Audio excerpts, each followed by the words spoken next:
ਕਿਤੇ ਭਰਾ ਘਰੇ ਡਿਸਪਿਊਟ ਪੈ ਗਏ ਮੁੜ ਕੇ। ਨਹੀਂ ਨਹੀਂ ਨਹੀਂ, ਉਹ ਆਪਾਂ ਤਾਂ ਇਹਨਾਂ ਨੂੰ ਵੀ ਨਾਲ ਲਾ ਲੈਣਾ ਆਪਣੇ। ਫਿਰ ਤਾਂ ਭਾਜੀ ਖੁਦਾਈ ਆਈ ਹੈ, ਖੁਦਾਈ ਖੁਦਾਈ। ਉਹ ਹੀ ਸੁਖੀ ਸਾਹਿਬ ਉਹ ਤੇ ਮੈਨੂੰ ਲਾਉਣ ਨੂੰ ਫਿਰਦੇ ਆਪਣੇ ਨਾਲ। ਸੁਖੀ ਸਾਹਿਬ ਤੁਹਾਡਾ ਡਿਪਾਰਟਮੈਂਟ ਜੋ।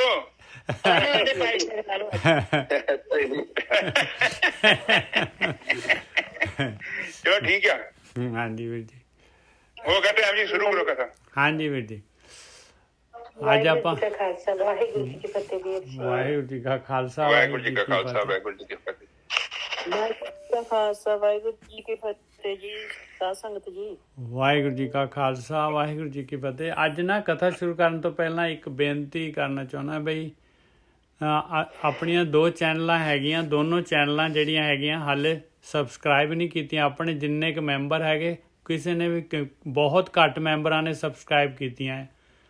ਅਤੇ ਇਸ ਕਰਕੇ ਜਿਹੜਾ ਹੈਗਾ ਮੈਂ ਇਸ ਤੋਂ ਬਾਅਦ ਜਿਹੜਾ ਨਾ ਦੋਨੋਂ ਚੈਨਲਾਂ ਜਿਹੜੀਆਂ ਹੈਗੀਆਂ ਉਹਨਾਂ ਦੇ ਲਿੰਕ ਜਿਹੜੇ ਹੈਗੇ ਇਸ 'ਤੇ ਪਾ ਦੂੰਗਾ ਅਤੇ ਉਹਨਾਂ ਨੂੰ ਸਬਸਕ੍ਰਾਈਬ ਕਰ ਲੈਣਾ। ਜੇ ਕਿਸੇ ਨੂੰ ਨਹੀਂ ਪਤਾ ਤਾਂ ਕਿਸੇ ਤੋਂ ਪੁੱਛ ਕੇ ਸਬਸਕ੍ਰਾਈਬ ਕਰ ਲੈਣਾ ਕਿ ਉਹਦੇ ਨਾਲ ਕੀ ਹੋਊਗਾ ਕਿ ਆਪਾਂ ਨੂੰ ਨਵਾਂ ਜਿਹੜਾ ਜਦ ਵੀ ਪ੍ਰੋਗਰਾਮ ਆਉਂਦਾ ਡਾਇਰੈਕਟ ਆਪਾਂ YouTube ਤੋਂ ਲੈ ਸਕਦੇ ਹਾਂ। ਔਰ ਪੁਰਾਣੇ ਪ੍ਰੋਗਰਾਮ ਸਾਰੇ ਦੇ ਸਾਰੇ ਉੱਥੇ ਪਏ, ਉਹਨਾਂ ਨੂੰ ਆਪਾਂ ਜਿਹੜੇ ਹੈਗੇ ਸੁਣ ਸਕਦੇ ਹਾਂ। ਅਤੇ ਨਾਲੇ ਹੋਰ ਜਿਹੜਾ ਹੈਗਾ ਇਹ ਕੋਈ ਜਿਹੜਾ ਹੈਗਾ ਕਿਸੇ ਨੂੰ ਹੈ ਰੱਬ ਦੇ ਪਾਸੇ ਜਾਣਦਾ ਅਤੇ ਉਹਨੂੰ ਜਿਹੜਾ ਹੈਗਾ ਆਪਾਂ ਉਹਨੂੰ ਨਾਲ ਜੋੜੀਏ ਅਤੇ ਵੱਧ ਤੋਂ ਵੱਧ ਇਹਦੀ ਜਿਹੜੀ ਹੈਗੀ ਆਪਣੀ ਹਰੇਕ ਦੀ ਜ਼ਿੰਮੇਵਾਰੀ ਹੁੰਦੀ ਹੈ ਵੀ ਵੱਧ ਤੋਂ ਵੱਧ ਇਹਨੂੰ ਜਿਹੜਾ ਹੈਗਾ ਆਪਾਂ ਸੰਗਤ ਤੱਕ ਪਹੁੰਚਾਈਏ। ਬਸ ਇਹ ਬੇਨਤੀ ਹੈ ਜੀ। ਹੁਣ ਜਿਹੜੇ ਹੈਗੇ ਆਪਾਂ ਅੱਜ 1370 ਅੰਗ ਤੋਂ ਕਬੀਰ ਜੀ ਦੇ ਜਿਹੜੇ ਸ਼ਲੋਕ ਆਪਾਂ ਗੁਰੂ ਗ੍ਰੰਥ ਸਾਹਿਬ 'ਚ ਲੈ ਰਹੇ ਹਾਂ, 119ਵਾਂ ਸ਼ਲੋਕ ਆਪਾਂ ਲੈ ਰਹੇ ਹਾਂ। ਕਬੀਰ ਨੈਣ ਨਿਹਾਰੋਂ ਤੁਝ ਕੋ ਸਰਵਨ ਸੁਨੋ ਤੋ ਨਾਉ, ਬੈਨ ਉਚਰੋਂ ਤੋ ਨਾਮ ਜੀ, ਚਰਨ ਕਮਲ ਰਿੱਧ ਠਾਉ। ਕਬੀਰ ਜੀ ਕਹਿੰਦੇ ਇਹਦੇ ਵਿੱਚ ਕਬੀਰ ਜੀ ਨੁਕਤਾ ਦੇ ਰਹੇ ਆ ਵੀ ਪਰਮੇਸ਼ਰ ਦੇ ਚਰਨ ਕਮਲ ਜਿਹੜੇ ਹੈਗੇ ਆਪਣੇ ਹਿਰਦੇ ਦੇ ਵਿੱਚ ਜਿਹੜੇ ਹੈਗੇ ਆ, ਮਾਲਕ ਆਪਣੇ ਹਿਰਦੇ 'ਚ ਹੈਗਾ। ਆਪਣੀ ਆਤਮਾ ਅੰਦਰ ਆਤਮਾ ਤੱਕ ਪਹੁੰਚਣ ਦਾ ਕੀ ਤਰੀਕਾ ਹੈਗਾ, ਪਰਮੇਸ਼ਰ ਦੇ ਚਰਨ ਕਮਲ ਜਿਹੜੇ ਹੈਗੇ ਉਹਨਾਂ ਨੂੰ ਲੱਭਣ ਦਾ ਕੀ ਤਰੀਕਾ ਹੈਗਾ ਆਪਣੇ ਅੰਦਰ। ਕਬੀਰ ਨੈਣ ਨਿਹਾਰੋਂ ਤੁਝ ਕੋ, ਬਈ ਮਾਲਕ ਦੀ ਉਡੀਕ ਕਰਨੀ ਆ। ਮਾਲਕ ਦੀ ਉਡੀਕ ਕਿਵੇਂ ਕਰਨੀ? ਜਿਹਦਾ ਰੂਪ ਨਹੀਂ, ਰੇਖ ਨਹੀਂ, ਰੰਗ ਨਹੀਂ, ਉਹਦੀ ਉਡੀਕ ਕਿਵੇਂ ਕਰਨੀ ਹੈ? ਉਹਦਾ ਧਿਆਨ ਕਰਕੇ ਉਹਦੀ ਉਡੀਕ ਕਰਨੀ ਹੈ, ਉਹਦਾ ਨਾਮ ਸੁਣ ਕੇ ਉਹਦੀ ਉਡੀਕ ਕਰਨੀ ਹੈ। ਕਬੀਰ ਨੈਣ ਨਿਹਾਰੋਂ ਤੁਝ ਕੋ ਸਰਵਨ ਸੁਨੋ ਤੋ ਨਾਉ, ਕੰਨਾਂ ਦੇ ਨਾਲ ਮੈਂ ਤੇਰਾ ਨਾਮ ਸੁਣਾ। ਬੈਨ ਉਚਰੋਂ ਤੋ ਨਾਮ ਜੀ, ਤੇ ਮੂੰਹ ਦੇ ਨਾਲ ਮੈਂ ਤੇਰਾ ਨਾਮ, ਬੈਣਾਂ ਦੇ ਨਾਲ ਕੀ ਕਰਾਂ? ਤੇਰਾ ਨਾਮ ਉਚਰਾਂ। ਚਰਨ ਕਮਲ ਰਿੱਧ ਠਾਉ, ਕੀ ਹੋਏਗਾ? ਪਰਮੇਸ਼ਰ ਦੇ ਚਰਨ ਕਮਲ ਜਿਹੜੇ ਹਿਰਦੇ 'ਚ ਲੱਭ ਜਾਣਗੇ। ਉਹ ਜਗ੍ਹਾ ਲੱਭ ਜਾਏਗੀ ਜਿੱਥੇ ਕਿ ਆਪਣੇ ਜਿਹੜੇ ਹੈ ਵਿਚਾਰ ਜਿਹੜੇ ਹੈਗੇ ਖਤਮ ਹੋ ਜਾਂਦੇ ਆ। ਕਬੀਰ ਮਨ ਜਿਹੜਾ ਹੈਗਾ ਵੇਧਿਆ ਜਾਂਦਾ ਹੈ। ਕਬੀਰ ਨੈਣ ਨਿਹਾਰੋਂ ਤੁਝ ਕੋ ਸਰਵਨ ਸੁਨੋ ਤੋ ਨਾਉ, ਬੈਨ ਉਚਰੋਂ ਤੋ ਨਾਮ ਜੀ, ਚਰਨ ਕਮਲ ਰਿੱਧ ਠਾਉ। ਹਾਂਜੀ ਵੀਰ ਜੀ।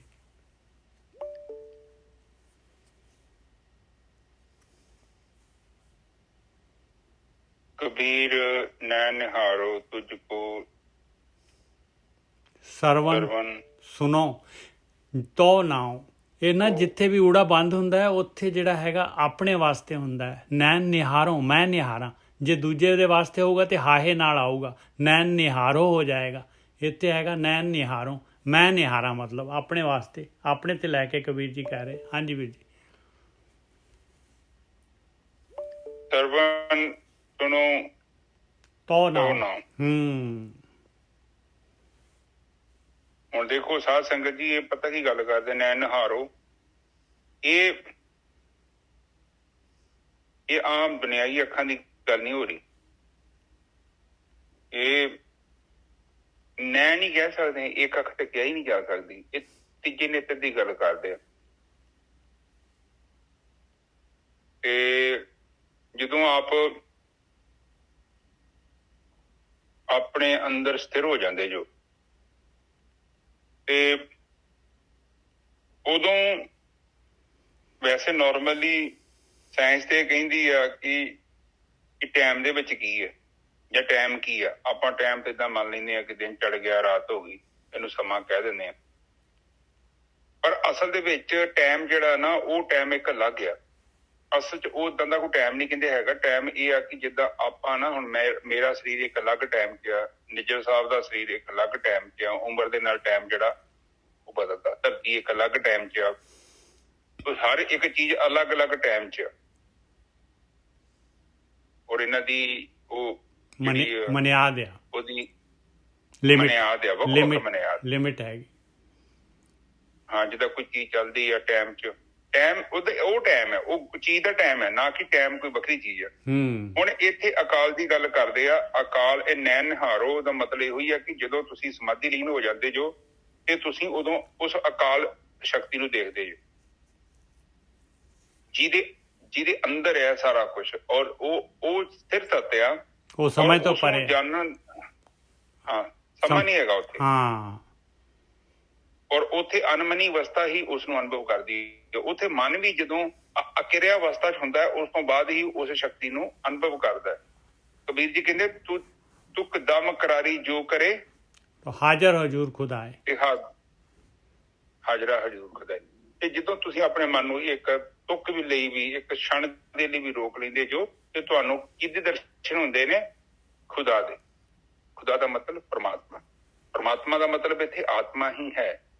ਇੱਕ ਆਤਮਾ ਹੈ, ਇੱਕ ਪਰਮਾਤਮਾ ਹੈ। ਛੋਟੀ ਆਤਮਾ ਤੇ ਪਰਮ ਆਤਮਾ, ਜਿਹਦੇ ਅੰਦਰ ਸਾਰੀਆਂ ਆਤਮਾ। ਹੁਣ ਉਹ ਕਹਿੰਦੇ ਨੈਣ ਨਿਹਾਰੋ ਤੁਝ। ਹੁਣ ਉੱਥੇ ਜਦੋਂ ਤੁਸੀਂ ਸਮਾਧੀ ਲੀਨ ਹੋ ਜਾਂਦੇ, ਜਾਂ ਜਦੋਂ ਕੋਈ ਮਨੁੱਖ ਤੇ ਪਹੁੰਚਦਾ ਹੈ, ਤੇ ਉਹ ਸਾਡੇ ਅੰਦਰ ਇੱਕ ਦਿਵਯ ਚਸ਼ਕੂ ਆ, ਜਿਹਨੂੰ ਤੁਹਾਡੀ ਆਤਮਾ ਕਿਹਾ ਗਿਆ। ਜਿਹੜੀ ਤੁਹਾਡੀ ਚੇਤਨਾ ਹੈ, ਸੁਰਤੀ ਕਹਿ ਲਓ, ਆਤਮਾ 'ਚੋਂ ਸੁਰਤੀ ਆਉਂਦੀ ਆ। ਸੁਰਤੀ ਜਿਹੜੀ ਆ ਨਾ, ਉਹਦੇ ਤੇ ਸਮੇਂ ਦਾ ਕੋਈ ਪ੍ਰਭਾਵ ਨਹੀਂ ਹੈ। ਜਦੋਂ ਤੁਸੀਂ ਪਰਤਾਂ ਉਤਾਰਦੇ ਗਏ, ਸਮੇਂ ਦੇ ਹਿਸਾਬ ਨਾਲ ਤੁਸੀਂ ਟਾਈਮ ਲਾਇਆ, ਭਗਤੀ ਕੀਤੀ, ਇੱਕ ਸਮਾਂ ਆਊਗਾ ਅਨਮਨੀ ਅਵਸਥਾ ਤੁਹਾਨੂੰ ਪ੍ਰਾਪਤ ਹੋਣੀ ਹੈ।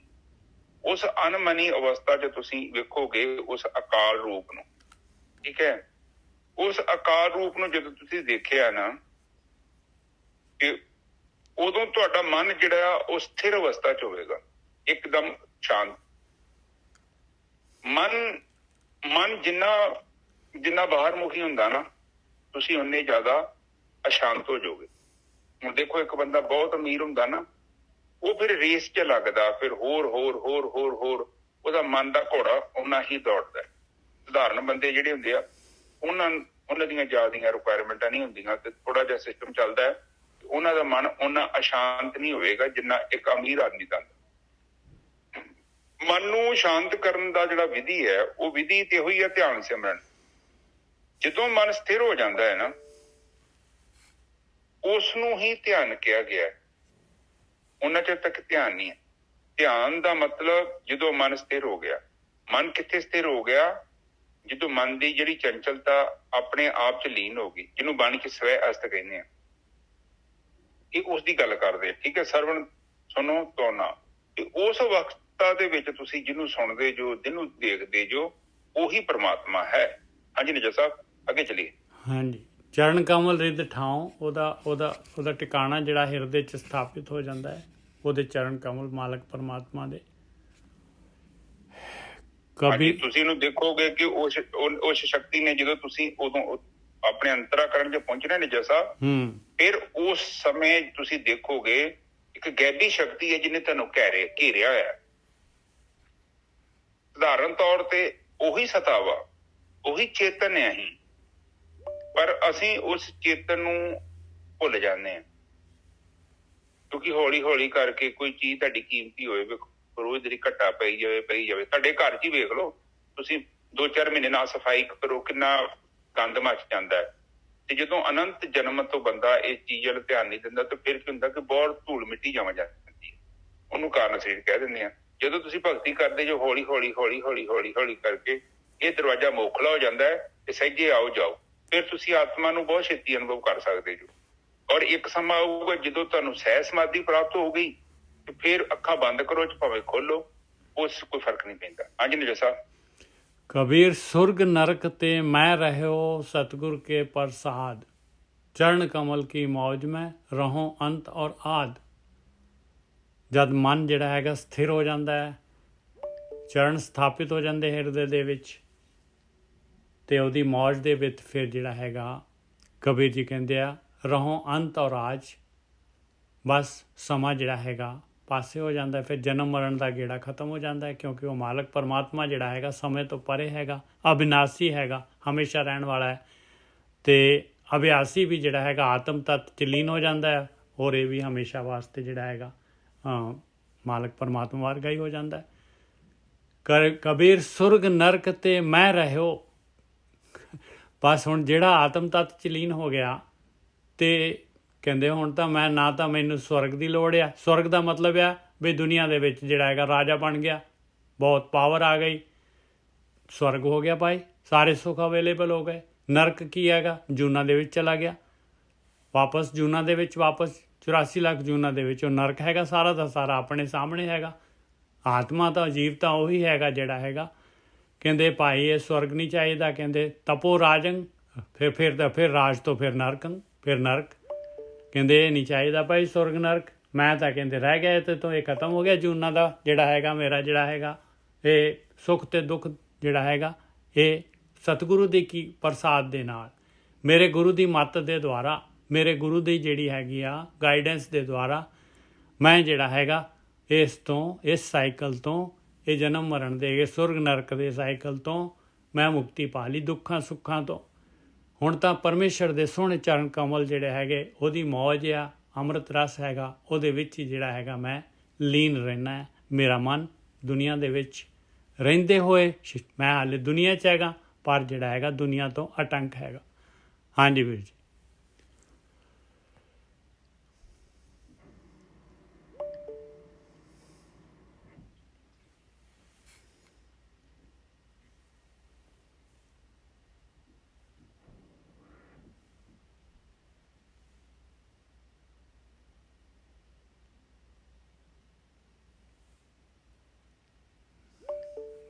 गोरकी साहब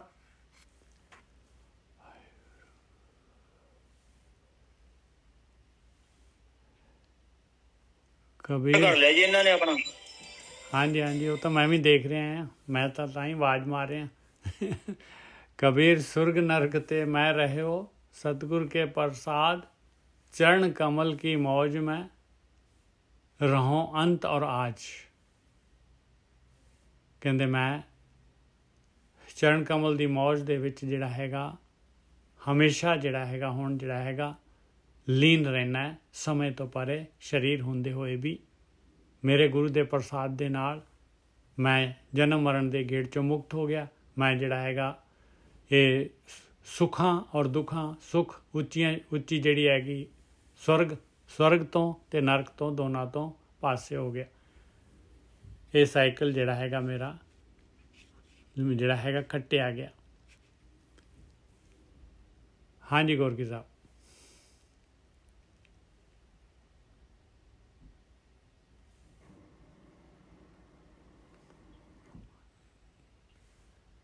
ਹੁਣ ਤੁਹਾਡਾ ਮਾਈਕ ਸ਼ਾਇਦ ਮਾਈਕ ਨਾ ਬੰਦ ਹੋ ਗਿਆ ਹੋਏ।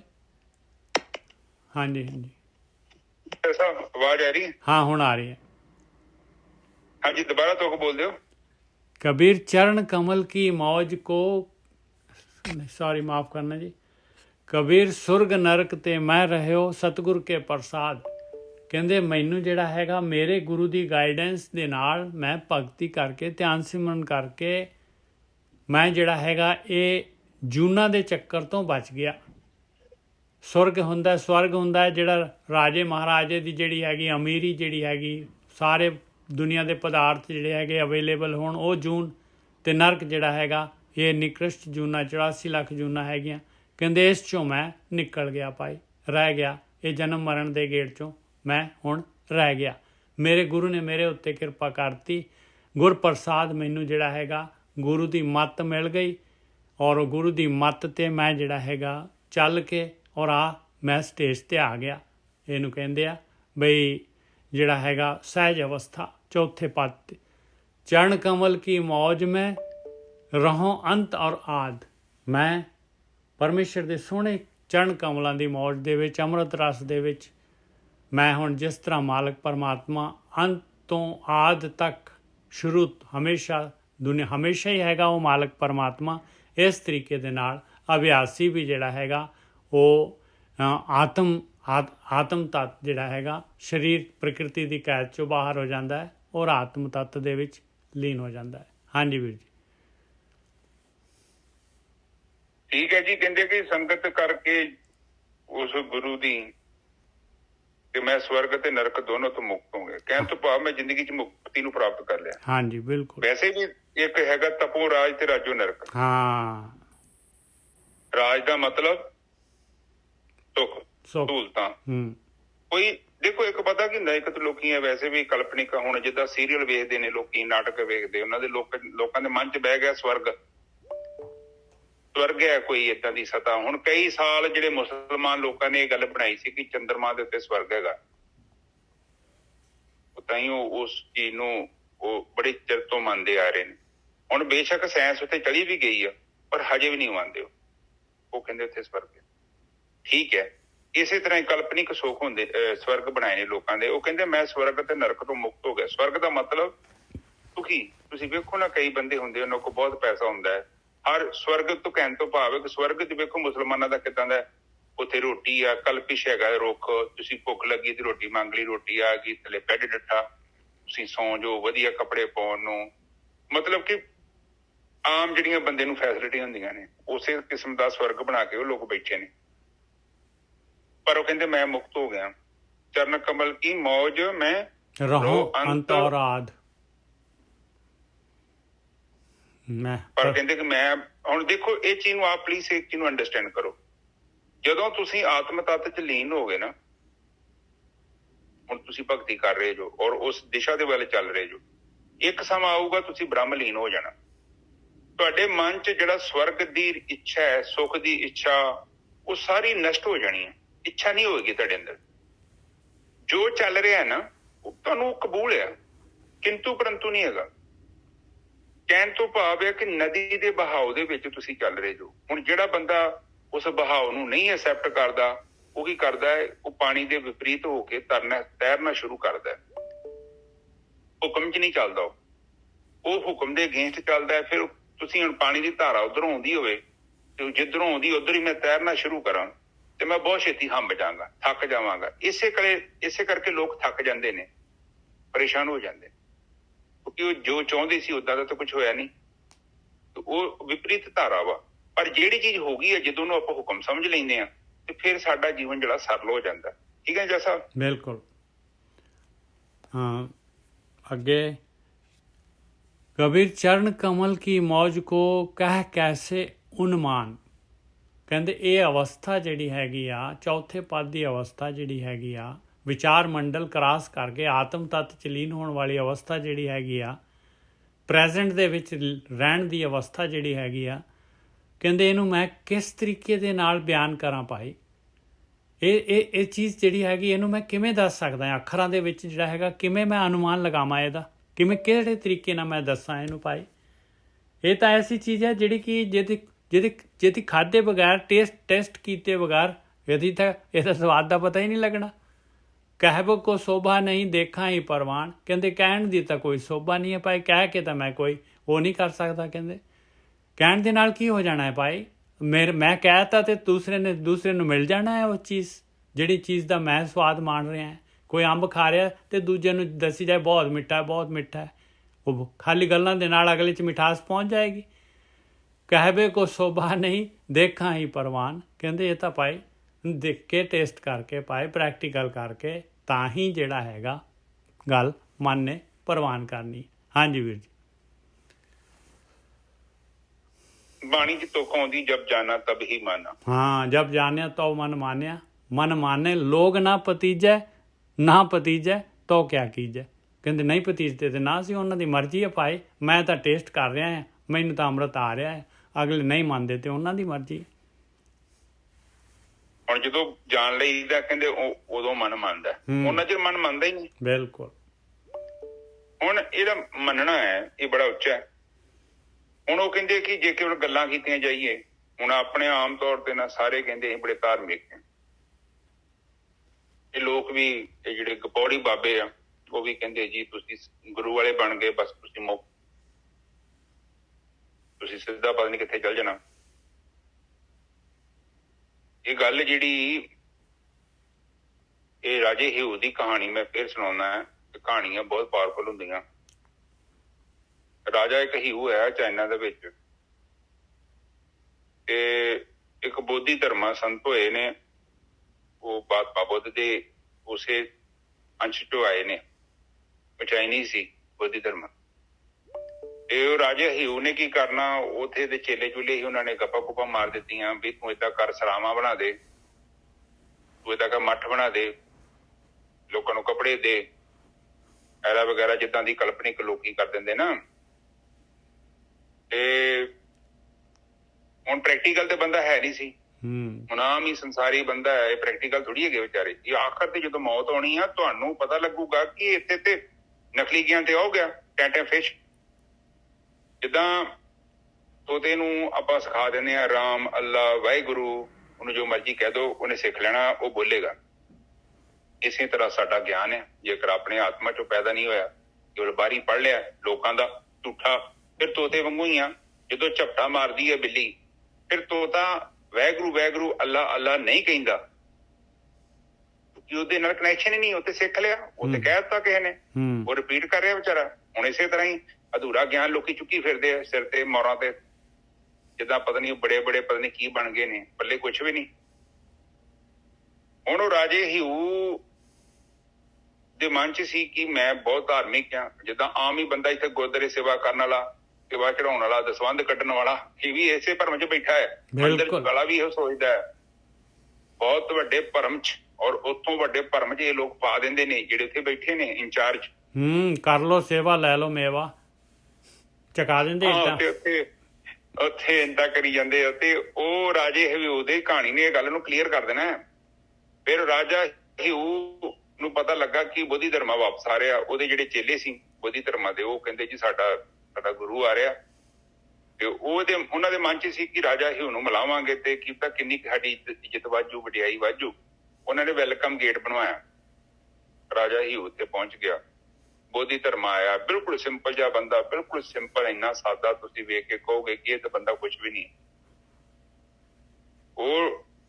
ਉਹਨੇ ਪਹਿਲਾ ਸਵਾਲ ਕੀਤਾ, ਉਹ ਕਹਿੰਦਾ ਬੋਧੀ ਧਰਮਾ ਮੈਂ ਤੇਰਾ ਸਵਾਗਤ ਕਰਦਾ ਹਾਂ, ਤੁਸੀਂ ਏਦਾਂ ਕਰੋ ਮੈਨੂੰ ਦੱਸੋ ਕਿ ਮੈਂ ਬੜੇ ਮੱਠ ਬਣਾਏ ਨੇ, ਬੜੇ ਅਨਾਥ ਆਸ਼ਰਮ, ਬੜਿਆਂ ਜਿਹੜੇ ਤੁਹਾਡੇ ਭਿਕਸ਼ੂ ਹੈ, ਮੈਂ ਉਹਨਾਂ ਨੂੰ ਬੜਾ ਰੋਟੀ ਪਾਣੀ ਕੱਪੜਾ ਜੇ ਹੈ ਉਹ ਹੈ, ਉਹਨਾਂ ਦੀ ਪੂਰੀ ਜ਼ਿੰਮੇਵਾਰੀ A to Z, ਜਿੱਦਾਂ ਆਮ ਬੰਦਾ ਕਰਦਾ ਹੈ। ਇਹੋ ਜਿਹੇ ਇੱਕ ਪਤਾ ਨਹੀਂ ਕਿਹੜਾ ਬਾਬਾ ਅੱਜ ਕਹਿਣ ਦਿਆ ਸੀ, ਕਹਿੰਦਾ ਦਾਨ ਕਰੋ, ਇੱਥੇ ਧਾਰਮਿਕ ਸਥਾਨਾਂ ਤੇ ਦਾਨ ਕਰੋ। ਪਤਾ ਨਹੀਂ ਕਿਹੜੀ ਗੱਲ ਕੀਤੀ, ਮੈਨੂੰ ਪਤਾ ਨਹੀਂ ਵੀਡੀਓ ਕਿੱਧਰ ਗਈ। ਚਲੋ ਵਿਚਾਰਾ ਵੀ ਚੱਕਰਾਂ ਚ ਬੈਠਾ। ਫਿਰ ਉਹਨੇ ਮਹਾਤਮਾ ਬੁੱਧ ਤੇ ਜਿਹੜਾ ਚੇਲਾ ਸੀ ਬੋਧੀ ਧਰਮਾ, ਉਹਨੂੰ ਕਹਿੰਦੇ ਕਿ ਸੰਤ ਜੀ ਦੱਸੋ ਕਿ ਮੈਂ ਜੋ ਵੀ ਕੀਤਾ ਹੈ ਕਿਤੇ ਬਦਲੇ ਕੀ ਮਿਲੂ ਮੈਨੂੰ, ਕਿੱਥੇ ਕੁ ਪਹੁੰਚੂਗਾ। ਉਹ ਕਹਿੰਦਾ ਤੂੰ ਜਾਣਾ ਨਰਕ ਚ। ਉਹ ਕਹਿੰਦਾ ਨਰਕ, ਇਹ ਤੇ ਸਾਰੇ ਜਿਹੜੇ ਮੇਰੇ ਚੇਲੇ ਆ, ਜਿਹੜੇ ਜਿਹਨਾਂ ਨੂੰ ਮੈਂ ਦਿੰਦਾ, ਉਹ ਤੇ ਕਹਿੰਦੇ ਤੂੰ ਸਿੱਧਾ ਸਵਰਗ, ਤੇਰੀ ਟਿਕਟ ਸਿੱਧੀ, ਤੂੰ ਤਾਂ ਬ੍ਰਹਮ ਲੋਕ ਚ ਜਾਣਾ। ਪਤਾ ਨਹੀਂ ਕਿਹੜਾ ਉਹ ਕਹਿੰਦਾ ਨਹੀਂ ਤੁਹਾਡਾ ਸਤਿਗੁਰੂ ਪਤਾ ਨਹੀਂ ਕਿੱਥੇ ਲੈ ਕੇ ਜਾਣਾ ਗਾਂ, ਸੱਤਵੇਂ ਅਸਮਾਨ ਚ ਪਤਾ ਨਹੀਂ ਕਿੱਥੇ ਲੈ ਜਾਣਾ ਵਿਚਾਰੇ ਨੇ, ਜਿੱਥੇ ਹੋ ਗਿਆ। ਕਹਿੰਦੇ ਕਿ ਠੀਕ ਆ। ਹੁਣ ਬੋਧੀ ਧਰਮਾਂ ਦੀ ਗੱਲ ਤੇ ਉਹਨੂੰ ਚੁਭੀ, ਸੱਚ ਹੀ ਤੂੰ, ਤੇਰੇ ਕੋਲ ਗਿਆਨ ਤੇ ਹੈਗਾ ਨਹੀਂ, ਤੂੰ ਸੰਸਾਰੀ ਚੀਜ਼ਾਂ ਦੇ ਦਿਓ ਕੇ, ਤੇ ਇਹ ਵੀ ਤੂੰ ਖੁਦ ਕਮਾਈ ਕਿੱਥੇ ਕੀਤੀ ਆ, ਪੈਸਾ ਕਿੱਥੋਂ ਆਇਆ, ਲੋਕਾਂ ਦਾ ਪੈਸਾ ਖਾ ਕੇ। ਆਮ ਧਾਰਮਿਕ ਸਥਾਨਾਂ ਤੇ ਲੋਕੀ ਕਰ ਨਹੀਂ ਦਿੰਦੇ, ਤੁਸੀਂ ਲੰਗਰ ਚੜਾਉਂਦੇ ਜੋ, ਉਹ ਲੰਗਰ ਦੇ ਪੈਸੇ ਕਿੱਥੋਂ ਆਏ ਆਪ ਸਮਝਦੇ ਜੋ। ਉੱਥੇ ਜੋ ਤੁਹਾਡਾ ਤੁਸੀਂ ਉਹ ਚੜਾਓਗੇ ਉਹਦੇ ਚ ਹੀ ਭਲਾ ਵਾ ਤੁਹਾਡਾ, ਜਿਹੜਾ ਤੁਹਾਡਾ ਨਹੀਂ ਆ ਤੁਸੀਂ ਚੜਾ ਵੀ ਦਿੱਤਾ ਹੈ ਉਹਦਾ ਕੁਛ ਨਹੀਂ ਜੋ ਮਿਲਣਾ। ਪਰ ਲੋਕੀ ਤਾਂ ਕਰਦੇ ਆ ਬੇਵਕੂਫੀਆਂ। ਹੁਣ ਇਹ ਚੀਜ਼ ਨੂੰ ਸਮਝੋ। ਹੁਣ ਬੋਧੀ ਧਰਮ ਮੈਨੂੰ ਟੈਨਸ਼ਨ ਵੱਧ ਗਈ, ਹੁਣ ਉਹਦੇ ਤੇ ਪਸੂੜੀ ਪੈ ਗਈ ਕਿ ਮੈਂ ਕਿਹੜੀ ਜਗ੍ਹਾ 'ਚ ਫਸ ਗਿਆ। ਹੁਣ ਰਾਜਾ ਸੀ, ਥੋੜਾ ਸਬਰ ਕੀਤਾ ਤੇ ਉਹ ਕਹਿੰਦਾ ਵੀ ਏਦਾਂ ਕਰੀਏ। ਉਹਨੇ ਨਾ ਮਤਲਬ ਵੈਲਕਮ ਜਿਹਾ ਨਹੀਂ ਨਾ ਕੀਤਾ। ਤੇ ਬੋਧੀ ਧਰਮਾ ਕਹਿੰਦਾ ਵੀ ਏਦਾਂ ਵਾ ਵੀ ਸੱਜਣਾ, ਹੁਣ ਮੈਂ ਇੱਥੋਂ ਚੱਲਿਆ ਵਾਪਸ, ਪਰ ਜਾਣ ਤੋਂ ਪਹਿਲਾਂ ਮੈਂ ਨਾ ਤੈਨੂੰ ਇੱਕ ਗੱਲ ਕਹਿ ਜਾ। ਕਹਿੰਦਾ ਰਾਜਾ ਹਿਊ, ਤੂੰ ਇੱਕ ਭਰਮ 'ਚ ਬੈਠਾ ਔਰ ਤੈਨੂੰ ਲੋਕਾਂ ਨੇ ਸੁਪੀਰੀਅਰ ਕੰਪਲੈਕਸ ਪਾਤਾ ਹੈ, ਜਿਹਨੂੰ ਕਹਿੰਦੇ ਬਿਮਾਰੀ, ਮਾਨਸਿਕ ਬਿਮਾਰੀ, ਕਿ ਤੂੰ ਬਹੁਤ ਸੁਪੀਰੀਅਰ ਹੈ, ਤੂੰ ਬੜਾ ਦਾਨੀ, ਤੂੰ ਤਾਂ ਪਤਾ ਨਹੀਂ ਕਿੱਥੇ ਜਾਣਾ, ਤੈਨੂੰ ਚੁੱਕਣ ਵਾਸਤੇ ਬ੍ਰਹਮਵਾਨ ਆਊਗਾ। ਇਹ ਸਭ ਕਲਪਨਿਕ ਤੇਰੇ ਦਿਮਾਗ 'ਚ ਲੋਕਾਂ ਨੇ ਭਰਤੀਆਂ, ਜਿਹੜਾ ਬ੍ਰੇਨ ਵਾਸ਼ ਕਰਤਾ।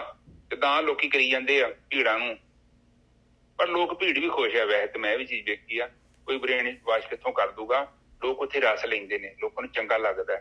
ਉਹ ਨਹੀਂ ਕਲਪਨਾ ਲਾ ਕੇ ਤੁਸੀਂ ਵੇਖਦੇ ਨਹੀਂ ਕਿ ਪੁਰਾਣੇ ਜ਼ਮਾਨੇ 'ਚ ਜਿਹੜੀਆਂ ਫਿਲਮਾਂ ਹੁੰਦੀਆਂ ਸੀ, ਅਲੀ ਬਾਬਾ 40 ਚੋਰ, ਤੁਖਲ ਜਾ ਸਿਮਸਿਮ, ਇਹੋ ਜਿਹੀਆਂ ਗੱਪਾਂ ਸੁਣ ਕੇ ਲੋਕ ਬਹੁਤ ਖੁਸ਼ ਹੁੰਦੇ ਨੇ। ਲੋਕ ਏਦਾਂ ਦੀ ਕਲਪਨਾ ਵਿੱਚ ਜੀਣਾ ਚਾਹੁੰਦੇ ਨੇ। ਪਤਾ ਵਾ ਨਹੀਂ ਹੈਗਾ, ਸੱਚ ਨਹੀਂ ਹੈਗਾ, ਝੂਠ ਹੈ, ਪਰ ਫਿਰ ਵੀ ਲੋਕ ਉਹ ਚੀਜ਼ ਨੂੰ ਪਸੰਦ ਕਰਦੇ। ਪਰ ਰਾਜੇ ਹੀ ਉਹਨੂੰ ਕਹਿੰਦਾ ਕਿ ਦੇਖ ਰਾਜਨ, ਮੈਂ ਤਾਂ ਚੱਲਿਆ ਵਾਪਸ, ਪਰ ਮੇਰੀ ਗੱਲ ਯਾਦ ਰੱਖੀ, ਇਹ ਜਿਹੜੀ ਕਥਾ ਨਾ ਮੈਂ ਸੁਣਾਈ ਸੀ ਤੇ 4-5 ਬੰਦੇ ਗਰੁੱਪ ਛੱਡ ਕੇ ਭੱਜ ਗਏ ਸੀ ਭੁੱਲ ਜਾਣ ਜੱਜਾ ਸਾਹਿਬ। ਇਹ ਬੜੀ ਪੁਰਾਣੀ ਗੱਲ ਆ। ਤੇ ਕਹਿੰਦਾ ਰਾਜਾ ਹੀ ਉਹ, ਤੂੰ ਏਦਾਂ ਕਰ, ਤੂੰ ਮੇਰੀ ਗੱਲ ਯਾਦ ਕਰਨੀ ਹੂੰ, ਮੁੜ ਕੇ ਤੂੰ ਪਛਤਾਉਣਾ ਹੀ, ਮੁੜ ਕੇ ਤੂੰ ਮੈਨੂੰ ਲੱਭਣਾ ਹੀ, ਪਰ ਮੈਂ ਤੈਨੂੰ ਮਿਲਣਾ ਨਹੀਂ। ਇੰਨੀ ਗੱਲ ਕਹਿ ਕੇ ਬੋਧੀ ਧਰਮਾ ਵਾਪਸ ਚੱਲ ਗਿਆ। ਚਲੋ ਰਾਜਾ ਸੀ, ਆਪਣੀ ਮਸਤੀ 'ਚ ਬੈਠਾ ਸੀ। ਹੁਣ ਜਿੱਦਾਂ ਮੈਂ ਤੁਹਾਨੂੰ ਕਹਿਦਾ, ਤੁਹਾਨੂੰ ਕਿਤੇ ਗੱਲ ਚੇਤੇ ਰਹਿਣੀ ਹੈ, ਤੁਸੀਂ ਭੁੱਲ ਜਾਣੀ ਹੈ। ਤੇ ਚਲੋ ਜੀ, ਰਾਜਾ ਹਬੀਬ ਵਾਪਸ, ਰਾਜਾ ਚੱਲ ਗਿਆ ਆਪਣੇ ਦੇਸ਼ ਨੂੰ ਤੇ ਬੋਧੀ ਧਰਮਾ ਵਾਪਸ ਚੱਲ ਗਿਆ। ਸਮਾਂ ਬੀਤਿਆ, 10-20 ਸਾਲ ਲੰਘ ਗਏ। ਤੁਹਾਨੂੰ ਪਤਾ ਹੈ ਨਾ, ਜੋ ਆਇਆ ਸੋ ਚੱਲ ਸੀ, ਜਿਹਨੇ ਆਉਣਾ ਜਾਣਾ। ਰਾਜਾ ਹਿਊ ਹੋ ਗਿਆ ਬਿਮਾਰ। ਉਹਨੂੰ ਵੀ ਕਿਹਾ ਤੇ ਮੈਂ ਆਮ ਹੀ ਸਧਾਰਨੀ ਮੌਤ ਮਾਰ ਰਿਹਾ, ਜਿੱਦਾਂ ਆਮ ਲੋਕ ਮਰਦੇ ਆ, ਕੋਈ ਵੱਖਰੀ ਗੱਲ ਤੇ ਹੈ ਨਹੀਂ। ਤੇ ਜਿਹੜੀ ਚੇਲਿਆਂ ਚਪਟਿਆਂ ਨੇ ਗੱਪਾਂ ਮਾਰੀਆਂ ਸੀ, ਕੋਈ ਬ੍ਰਹਮਵਾਨ ਆਊਗਾ, ਤੈਨੂੰ ਸਵਰਗ 'ਚ ਜਾਣਾ ਪਊਗਾ, ਉੱਥੇ ਤੈਨੂੰ ਲੈ ਕੇ ਜਾਣਗੇ, ਸਾਰੇ ਅਰੇਂਜਮੈਂਟ ਕਰਨਗੇ ਤੇਰਾ, ਓਕੇ। ਕਿਉਂਕਿ ਦਾਨ ਬਹੁਤ ਕੀਤਾ ਤੂੰ, ਲੋਕਾਂ ਨੂੰ ਘਰ ਘੁਰ ਬਣਾ ਕੇ ਦਿੱਤੇ ਆ। ਚਲੋ ਜੀ, ਉਹਨੂੰ ਡਰ ਲੱਗਾ। ਜਦੋਂ ਬੰਦਾ ਡੈਥ ਬੈੱਡ ਤੇ ਪੈਂਦਾ ਨਾ, ਉਦੋਂ ਬੰਦੇ ਦੇ ਮਨ 'ਚ ਆਉਂਦਾ, ਬੰਦੇ ਦਾ ਸਾਰਾ ਅਗਿਆਨ, ਸਾਰਾ ਭਰਮ ਜਿਹੜਾ ਨਾ ਗੁੱਠੇ ਲੱਗ ਜਾਂਦਾ। ਇਸ ਚੀਜ਼ ਨੂੰ ਦੇਖੋ, ਗੁਰੂ ਨਾਨਕ ਪਾਤਸ਼ਾਹ ਨੇ ਇਹ ਸਵਾਲ ਕੀਤਾ ਸੀ ਉਸ ਪੰਡਤ ਕੋਲੋਂ। ਕਹਿੰਦੇ ਸੀ ਕਿ ਮੈਨੂੰ ਉਹ ਜਨੇਊ ਪਾ ਜਿਹੜਾ ਮੇਰੀ ਮੌਤ ਦੇ ਵਿੱਚ ਜਾਵੇ। ਇਹ ਤੇਰਾ ਧਾਗਾ ਨਹੀਂ ਚਾਹੀਦਾ ਜਿਹੜਾ ਸੜ ਜਾਣਾ ਮੇਰੇ ਸਰੀਰ ਨਾਲ। ਆਪ ਪਲੀਜ਼ ਅੰਡਰਸਟੈਂਡ ਕਰੋ, ਗੁਰੂ ਨਾਨਕ ਪਾਤਸ਼ਾਹ ਦਾ ਐਡਾ ਉੱਚਾ ਗਿਆਨ ਹੈ ਨਾ, ਇਹਨਾਂ ਨੇ ਡਾਂਡੀ ਲਾ ਕੇ ਰੱਖਤੀ, ਬਾਹਰ ਨਾ ਜੋੜਦਾ ਸਭ। ਗੁਰੂ ਨਾਨਕ ਪਾਤਸ਼ਾਹ ਕਹਿੰਦੇ ਕਿ ਮੈਨੂੰ ਉਹ ਗਿਆਨ ਦੇ, ਮੈਨੂੰ ਉਹ ਜਨੇਊ ਪਾ ਜਿਹੜੀ ਮੇਰੀ ਆਤਮਾ ਦੇ ਉੱਤੇ ਪਵੇ। ਫਿਰ ਉਹਨੂੰ ਕਿਹਾ ਕਿ ਤੇਰੀਆਂ ਅੱਖਾਂ ਨੂੰ, ਤੇਰੇ ਮੂੰਹ ਨੂੰ, ਤੇਰੇ ਕੰਨਾਂ ਨੂੰ, ਤੇਰੇ ਹੱਥਾਂ ਨੂੰ, ਤੇਰੇ ਪੈਰਾਂ ਨੂੰ, ਤੇਰੀਆਂ ਨਾਸਾਂ ਨੂੰ ਜਨੇਊ ਪਿਆ ਵਾ, ਮੈਨੂੰ ਉਹ ਜਨੇਊ ਪਾਓ। ਉੱਚ ਕੋਟੀ ਦੀ ਗੱਲ, ਠੀਕ ਹੈ ਜੀ। ਰਾਜੇ ਹਿਊ ਨੇ ਵੇਖਿਆ ਮੈਂ ਤੇ ਇੱਕ ਸਧਾਰਨ ਮੌਤ ਮਰ ਰਿਹਾ, ਤੇ ਫਿਰ ਬੰਦਾ ਪਛਤਾਉਂਦਾ ਹੈ ਜਿਹਨੇ ਅਸਲੀ ਗਿਆਨ ਹੈ ਨਾ ਪ੍ਰਾਪਤ ਕੀਤਾ ਹੋਵੇ, ਨਕਲੀ ਪੜ੍ਹ ਕੇ ਐਵੇਂ ਉੱਥੇ ਨਾਮ ਲੈਣ ਦਾ, ਕੋਈ 5 ਦਾ, ਕੋਈ 7 ਦਾ, ਕਿਹੜੇ ਕਿਹੜੇ ਅੱਖਰਾਂ ਦਾ ਨਾਮ ਹੈ। ਆਪ ਗੁਰੂ ਗ੍ਰੰਥ ਸਾਹਿਬ ਬਾਣੀ ਸਾਰੀ ਪੜ੍ਹੋ, ਉੱਥੇ ਕੋਈ 5 ਨਾਮਾਂ ਦਾ ਗੱਲ ਹੈਗੀ ਹੈ, ਕਿਤੇ 5 ਨਾਮ ਦਿੱਤੇ ਹੋਣ ਕਿਸੇ ਗੁਰੂ ਨੇ, ਕੋਈ ਡਿਟੇਲ 'ਚ ਕੋਈ ਇੰਡੈਕਸ ਬਣਾਈ ਹੋਵੇ ਏਦਾਂ ਵੀ ਤੁਸੀਂ ਏਦਾਂ ਨਾਮ ਲੈਣੇ ਆ। ਪਰ ਲੋਕੀ ਦੇਈ ਜਾਂਦੇ ਆ, ਇੱਕ 7 ਵਾਲਾ ਦੇਈ ਜਾਂਦਾ, ਕਈ 9 ਵਾਲਾ ਦੇਈ ਜਾਂਦਾ, ਵਿਦੂ ਭੀੜ ਇਕੱਠੀ ਹੋਈ। ਕਹਿੰਦੇ 100 ਸਿਆਣਿਆਂ ਦੀ ਇੱਕੋ ਮੱਤ ਤੇ ਮੂਰਖਾਂ ਦੀ ਵੱਖੋ ਵੱਖ, ਜਿੰਨੇ ਮੂਰਖ ਇਕੱਠੇ ਨੇ ਉਹਨਾਂ ਹੀ ਨਾਮ। ਫਿਰ ਉਹ ਰਾਜੇ ਹਿਊ ਨੇ ਕਿਹਾ ਕਿ ਉਹਨੂੰ ਲੱਭੋ ਬੋਧੀ ਧਰਮਾਂ ਨੂੰ। ਬੋਧੀ ਧਰਮਾਂ ਨੂੰ ਲੱਭਿਆ, ਉਹ ਲੱਭੇ ਨਾ। ਫਿਰ ਆਖਰ ਦੇ ਵਿੱਚ ਉਹਦੇ ਜਿਹੜੇ ਵਜ਼ੀਰ ਸਨ ਉਹਨਾਂ ਨੇ ਕਿਹਾ ਕਿ ਉਹ ਬੋਧੀ ਧਰਮਾਂ ਨੂੰ ਲੱਭਣ ਵਾਸਤੇ ਇੰਡੀਆ ਜਾਣਾ ਪਊਗਾ। ਇੰਡੀਆ ਗਏ ਤੇ ਉੱਥੇ ਆਏ, ਉਹ ਲੱਭਦੇ ਪਤਾ ਨਾ ਲੱਗਿਆ। ਫਿਰ ਕਹਿੰਦੇ ਕਿ ਬੋਧੀ ਧਰਮਾ ਹੈਗਾ ਸੀ ਪਰ ਜੰਗਲ ਦੇ ਵਿੱਚ ਰਹਿੰਦਾ। ਚਲੋ ਜੀ, ਉਹ ਕਰਾ ਕੇ ਜੰਗਲ 'ਚ ਗਏ। ਜੰਗਲ 'ਚ ਵੇਖਿਆ ਤੇ ਪਤਾ ਲੱਗ ਗਿਆ ਕਿ ਬੋਧੀ ਧਰਮ ਇੱਥੇ ਰਹਿੰਦੇ। ਫਿਰ ਉਹਨਾਂ ਪੁੱਛਿਆ ਉਹਨਾਂ ਲੋਕਾਂ ਨੂੰ, ਉਹ ਕਹਿੰਦੇ ਵੀ ਬੋਧੀ ਧਰਮਾ ਤੇ ਸਰੀਰ ਦਾ ਤਿਆਗ ਕਰ ਗਿਆ, ਉਹਦੀ ਕਬਰ ਉੱਥੇ ਹੈਗੀ ਹੈ। ਤੇ ਕਬਰ ਕਬਰ ਹੈਗੀ ਆ ਤੇ ਏਦਾਂ ਕਰੋ ਕਿ ਉਹ ਕਹਿੰਦੇ ਚਲ ਕਬਰ ਹੀ ਵੇਖ ਲੈਂਦੇ ਆ। ਫਿਰ ਕਬਰ ਤੇ ਪੱਤੇ ਪੁੱਤੇ ਪਏ ਸੀ, ਉਹਨਾਂ ਪੱਤੇ ਭਰੇ ਕੀਤੇ, ਉੱਤੇ ਲਿਖਿਆ ਕਿ ਰਾਜਾ ਹੀ ਮੈਨੂੰ ਪਤਾ ਸੀ ਤੂੰ ਆਵੇਂਗਾ, ਪਰ ਹਜੇ ਵੀ ਤੇਰੇ ਕੋਲ ਸਮਾਂ ਹੈਗਾ, ਤੂੰ ਉਹ ਸੱਚ ਨੂੰ ਜਾਣ ਸਕਦਾ, ਪਰ ਤੇਰਾ ਆਪਣਾ ਜਾਣਿਆ ਹੀ ਤੇਰੇ ਨਾਲ ਜਾਣਾ ਹੈ। ਜਿਹੜਾ ਤੂੰ ਲੋਕਾਂ ਦੀਆਂ ਬਕਵਾਸ ਗੱਪਾਂ ਸੁਣੀ ਜਾਂਦਾ ਹੈ, ਇਹਨਾਂ ਦੇ ਵਿੱਚ ਕੋਈ ਦਮ ਨਹੀਂ। ਇਸੇ ਕਰਕੇ ਸਾਧ ਸੰਗਤ ਜੀ ਦੇਖੋ, ਆਤਮ ਗਿਆਨ ਦਾ ਮਤਲਬ ਹੈ ਕਿ ਤੁਹਾਡਾ ਗਿਆਨ ਤੁਹਾਡੇ ਦੁਆਰਾ ਪ੍ਰਾਪਤ ਕੀਤਾ, ਬਾਹਰ ਦੀ ਕਿਸੇ ਵੀ ਚੀਜ਼ ਦੀ ਲੋੜ ਨਹੀਂ ਹੈ, ਉਹ ਤੁਹਾਡਾ ਆਪਣਾ ਹੈ ਗਿਆਨ। ਪਰ ਜਿੰਨਾ ਚਿਰ ਤੱਕ ਤੁਹਾਡਾ ਗਿਆਨ ਤੁਹਾਨੂੰ ਪ੍ਰਾਪਤ ਨਹੀਂ ਜੋ ਹੁੰਦਾ, ਬਾਕੀ ਸਭ ਗੱਪਾਂ ਨੇ, ਕਲਪਨਾ ਨੇ। ਕੇਵਲ ਨਿੱਜਰ ਸਾਹਿਬ, ਕੇਵਲ ਗੁੜ ਦੇ ਬਾਰੇ ਗੱਲਾਂ ਨੇ। ਗੁੜ ਖਾਦਾ ਨਹੀਂ ਤੇ ਕਿੱਥੋਂ ਪਤਾ ਲੱਗੂਗਾ, ਦੱਸੋ ਮੈਨੂੰ। ਜਿੱਦਾਂ ਜਿਹੜੀ ਚੀਜ਼ ਤੁਸੀਂ ਅਨੁਭਵ ਹੀ ਨਹੀਂ ਕੀਤੀ, ਦੱਸੋ। ਹੁਣ ਮੈਂ ਤੁਹਾਨੂੰ ਕਹਿ ਦੇਵਾਂ, ਤੁਸੀਂ ਮੈਨੂੰ ਕਹਿ ਦਿਓ ਕਿ ਚਰਨਜੀਤ ਏਦਾਂ ਕਰ, ਅਸੀਂ ਗੁੜ ਲਿਆ ਦੇ, ਤੇ ਮੈਂ ਕਹੂੰਗਾ ਲਓ ਜੀ ਕਿਤਾਬਾਂ ਪੜ੍ਹੋ ਗੁੜ ਦੀਆਂ, ਆਹ ਵੱਡੇ ਵੱਡੇ ਗ੍ਰੰਥ ਲੈ ਜਾਓ, ਸਮਝ ਲਓ ਤੁਸੀਂ ਗੁੜ ਬਾਰੇ ਜਾਣ ਲਿਆ। ਕੀ ਸੱਚੀ ਤੁਸੀਂ ਗੁੜ ਬਾਰੇ ਜਾਣਿਆ? ਨਹੀਂ। ਕੱਲ ਨੂੰ ਤੁਸੀਂ ਕਲੇਮ ਕਰੋਗੇ ਕਿ ਹਾਂ ਅਸੀਂ ਗੁੜ ਨੂੰ ਜਾਣਦੇ ਹਾਂ? ਨਹੀਂ, ਤੁਸੀਂ ਬਿਲਕੁਲ ਨਹੀਂ ਗੁੜ ਬਾਰੇ ਜਾਣਦੇ। ਤੁਸੀਂ ਗੁੜ ਨੂੰ ਨਹੀਂ ਜਾਣਿਆ, ਤੁਸੀਂ ਗੁੜ ਦੇ ਬਾਰੇ ਜਾਣਿਆ। ਪਰਮਾਤਮਾ ਨੂੰ ਜਾਣਨ ਤੇ ਪਰਮਾਤਮਾ ਦੇ ਬਾਰੇ ਜਾਣਨ 'ਚ ਬਹੁਤ ਫਰਕ ਹੈ। ਇੱਕ ਬਹੁਤ ਵੱਡੇ ਇਹ ਲੋਕਾਂ ਨੇ ਇੱਕ ਭਰਮ ਪਾਤਾ ਹੈ, ਪਰਮਾਤਮਾ ਦੇ ਬਾਰੇ ਜਾਣਨ ਨੂੰ ਹੀ ਲੋਕਾਂ ਨੇ ਗਿਆਨ ਕਹਿ ਦਿੱਤਾ ਹੈ। ਦੋ ਵਿਦਿਆ ਨੇ, ਇੱਕ ਪਰਾ ਵਿਦਿਆ, ਇੱਕ ਅਪਰਾ ਵਿਦਿਆ। ਅਪਰਾ ਵਿਦਿਆ ਕੇਵਲ ਪਰਮਾਤਮਾ ਦੇ ਬਾਰੇ ਗੱਲ ਕਰਦੀ ਹੈ। ਉਹ ਕਰੀਮ ਹੈ, ਉਹ ਰਹੀਮ ਹੈ, ਉਹ ਦਿਆਲੂ ਹੈ, ਉਹ ਮਾਫ ਕਰਨ ਵਾਲਾ ਹੈ, ਬਹੁਤ ਵੱਡੀ ਸ਼ਕਤੀ ਹੈ। ਕੇਵਲ ਪਰਮਾਤਮਾ ਦੀ ਵਡਿਆਈ, ਪਰਮਾਤਮਾ ਦੇ ਬਾਰੇ ਨਹੀਂ ਦੱਸ ਸਕਦੀ ਬਾਣੀ। ਹਾਂ, ਪਰਮਾਤਮਾ ਨੂੰ ਜਾਣਨਾ ਹੈ ਤੇ ਪਰਾ ਵਿਦਿਆ, ਇਸ ਅਪਰਾ ਵਿਦਿਆ ਦੀ ਮਦਦ ਲਓ। ਇਹਦੇ ਵਿੱਚ ਲਿਖੇ ਗਿਆਨ ਨੂੰ ਵਰਤੋ, ਫਿਰ ਭਗਤੀ ਕਰਦੇ ਜਾਓ, ਧਿਆਨ ਸਿਮਰਨ ਕਰਦੇ ਜਾਓ, ਕਰਦੇ ਜਾਓ, ਕਰਦੇ ਜਾਓ, ਕਰਦੇ ਜਾਓ, ਕਰਦੇ ਜਾਓ। ਇੱਕ ਦਿਨ ਆਵੇਗਾ, ਨਦੀ ਜਿੱਦਾਂ ਸਮੁੰਦਰ 'ਚ ਲੀਨ ਹੋ ਜਾਂਦੀ ਹੈ, ਤੁਸੀਂ ਬ੍ਰਹਮ 'ਚ ਲੀਨ ਹੋ ਜਾਓਗੇ। ਜਿੱਦਣ ਤੁਸੀਂ ਬ੍ਰਹਮ ਲੀਨ ਹੋਗੇ, ਉਦਣ ਤੁਸੀਂ ਕਹਿ ਸਕਦੇ ਜੋ ਕਿ ਹਾਂ, ਇਹ ਗਿਆਨ ਮੇਰਾ ਹੈ, ਇਹ ਮੇਰਾ ਵਾ, ਮੈਂ ਇਹਨੂੰ ਜਨਮ ਦਿੱਤਾ ਹੈ, ਮੈਂ ਉਹਨੂੰ ਕਿਤੇ ਪੜ੍ਹਿਆ ਨਹੀਂ ਆ, ਉਹਦੇ ਬਾਰੇ ਮੈਂ ਕਿਸੇ ਦੇ ਮੂੰਹ 'ਚ ਸੁਣਿਆ ਨਹੀਂ ਆ, ਇਹ ਮੇਰਾ ਆਪਣਾ ਅਨੁਭਵ ਆ। ਹੁਣ ਤੁਹਾਨੂੰ ਮੈਂ ਇੱਕ ਗੁੜ ਦਾ ਪੀਸ ਦੇਵਾਂ, ਤੁਸੀਂ ਖਾ ਕੇ ਤੁਸੀਂ ਕਲੇਮ ਕਰ ਸਕਦੇ ਜੋ ਵੀ ਮੈਂ ਗੁੜ ਖਾਧਾ। ਇਹ 'ਚ ਕੋਈ ਝੂਠ ਹੈ ਨਿੱਜਰ ਸਾਹਿਬ? ਨਾ, ਬਿਲਕੁਲ ਸਹੀ ਹੈ। ਇਸੇ ਤਰ੍ਹਾਂ ਪਰਮਾਤਮਾ ਹੈ। ਜਦੋਂ ਪਰਮਾਤਮਾ ਰੂਪੀ ਗੁੜ ਨੂੰ ਤੁਸੀਂ ਖਾ ਲੋਗੇ, ਇਹ ਜਿਹੜਾ ਕਹਿੰਦੇ ਨਾ ਕਿ ਜਿਹਦੇ ਕਰਕੇ ਮੈਂ ਸਤਜੋਗ ਤੇ ਨਰਕ ਦੋਨਾਂ ਨਹੀਂ ਛੱਡਦਾ, ਸਵਰਗ ਤੇ ਨਰਕ, ਉਹ ਉਸੇ ਗੁੜ ਦੀ ਗੱਲ ਕਰਦੇ ਆ। ਉਹ ਕਹਿੰਦਾ ਮੈਂ ਪਰਮਾਤਮਾ ਨੂੰ ਅਨੁਭਵ ਕਰ ਲਿਆ, ਹਿਰਦੇ 'ਚ ਮੇਰੇ। ਹੁਣ ਜਿੰਨਾ ਚਿਰ ਤੱਕ ਹਿਰਦੇ 'ਚ ਤੁਸੀਂ ਉਹਨੂੰ ਅਨੁਭਵ ਨਹੀਂ ਕਰਦੇ, ਉਹਨਾਂ ਚਿਰ ਤੱਕ ਆ ਜਿਹੜੀ ਵੀ ਲੋਕੀ ਤੁਹਾਨੂੰ ਕਹਾਣੀਆਂ ਸੁਣਾਉਂਦੇ ਨੇ, ਇਹ ਕੇਵਲ ਪਰਮਾਤਮਾ ਦੇ ਬਾਰੇ ਕਲਪਨਾ ਹੈ। ਪਰਮਾਤਮਾ ਬਾਰੇ ਕੋਈ ਦੱਸ ਥੋੜੀ ਸਕਦਾ ਨਾ। ਪਰ ਪਰਮਾਤਮਾ ਦੇ ਬਾਰੇ ਦੱਸਣ ਲਈ ਕੋਈ ਲਫ਼ਜ਼ ਨਹੀਂ ਬਣੇ, ਕੋਈ ਲੈਂਗੁਏਜ ਨਹੀਂ, ਕੋਈ ਬੰਦਾ ਨਹੀਂ, ਕੁਛ ਵੀ ਨਹੀਂ। ਉਹ ਤੇ ਇੱਕ ਅਨੁਭਵ ਦਾ ਵਿਸ਼ਾ ਹੈ। ਤੁਸੀਂ ਗੁੜ ਦੇ ਬਾਰੇ ਨਹੀਂ ਦੱਸ ਸਕਦੇ, ਕੋਈ ਦੱਸ ਸਕਦਾ ਹੈ? ਦੁੱਧ ਬਾਰੇ ਦੱਸੋ, ਕਿਹੜੀ ਕਿਤਾਬ 'ਚ ਲਿਖਿਆ ਜਾ ਸਕਦਾ ਕਿ ਦੁੱਧ ਆਹ ਚੀਜ਼ ਹੈ, ਉਹਦਾ ਸਵਾਦ ਕੋਈ ਨਹੀਂ ਲਿਖਿਆ ਜਾ ਸਕਦਾ। ਹਾਂ, ਉਹਨੂੰ ਜਾਣਨਾ ਹੈ ਤਾਂ ਘੁੱਟ ਪੀ ਲਓ। ਹਾਂਜੀ ਨਿੱਜਰ ਸਾਹਿਬ, ਬਿਲਕੁਲ ਠੀਕ ਹੈ। ਔਰ ਗੱਲ ਜਿਹੜੀ ਇਸ ਤਰ੍ਹਾਂ ਹੈਗੀ ਨਾ, ਆਪਣਾ ਗਿਆਨ ਤਾਂ ਦੇਖੋ ਮੈਂ ਦੱਸਦਾ ਵੀ ਜਿਸ ਤਰ੍ਹਾਂ ਹੁਣ ਜਿਹੜਾ ਹੈਗਾ, ਕਿਸੇ ਨੇ ਕਿਹਾ ਵੀ ਇੱਥੋਂ 5 ਮੀਲ ਜਾ ਕੇ ਤੇ ਉੱਥੇ ਜਿਹੜਾ ਹੈਗਾ ਇੱਕ ਬਾਗ ਹੈਗਾ, ਉਹਦੇ ਵਿੱਚ ਅੰਬ ਦਾ ਇੱਕ ਬੂਟਾ ਆ, ਬਹੁਤ ਬਹੁਤ ਮਿੱਠੇ ਅੰਬ ਆ ਉਹਦੇ। ਹੁਣ ਕੋਈ ਬੰਦਾ ਜਿਹੜਾ ਹੈਗਾ ਗਿਆ ਉੱਥੇ ਬਾਗ ਦੇ ਵਿੱਚ, ਉਹਦੇ ਕਹਿਣ ਦੇ ਅਨੁਸਾਰ, ਤੇ ਜਾ ਕੇ ਦੇਖਿਆ ਕਿ ਉੱਥੇ ਅੰਬ ਦਾ ਬੂਟਾ ਹੈ ਹੀ ਨਹੀਂ ਹੈ ਕੋਈ, ਨਾ ਉੱਥੇ ਕੋਈ ਬਾਗ ਹੈਗਾ।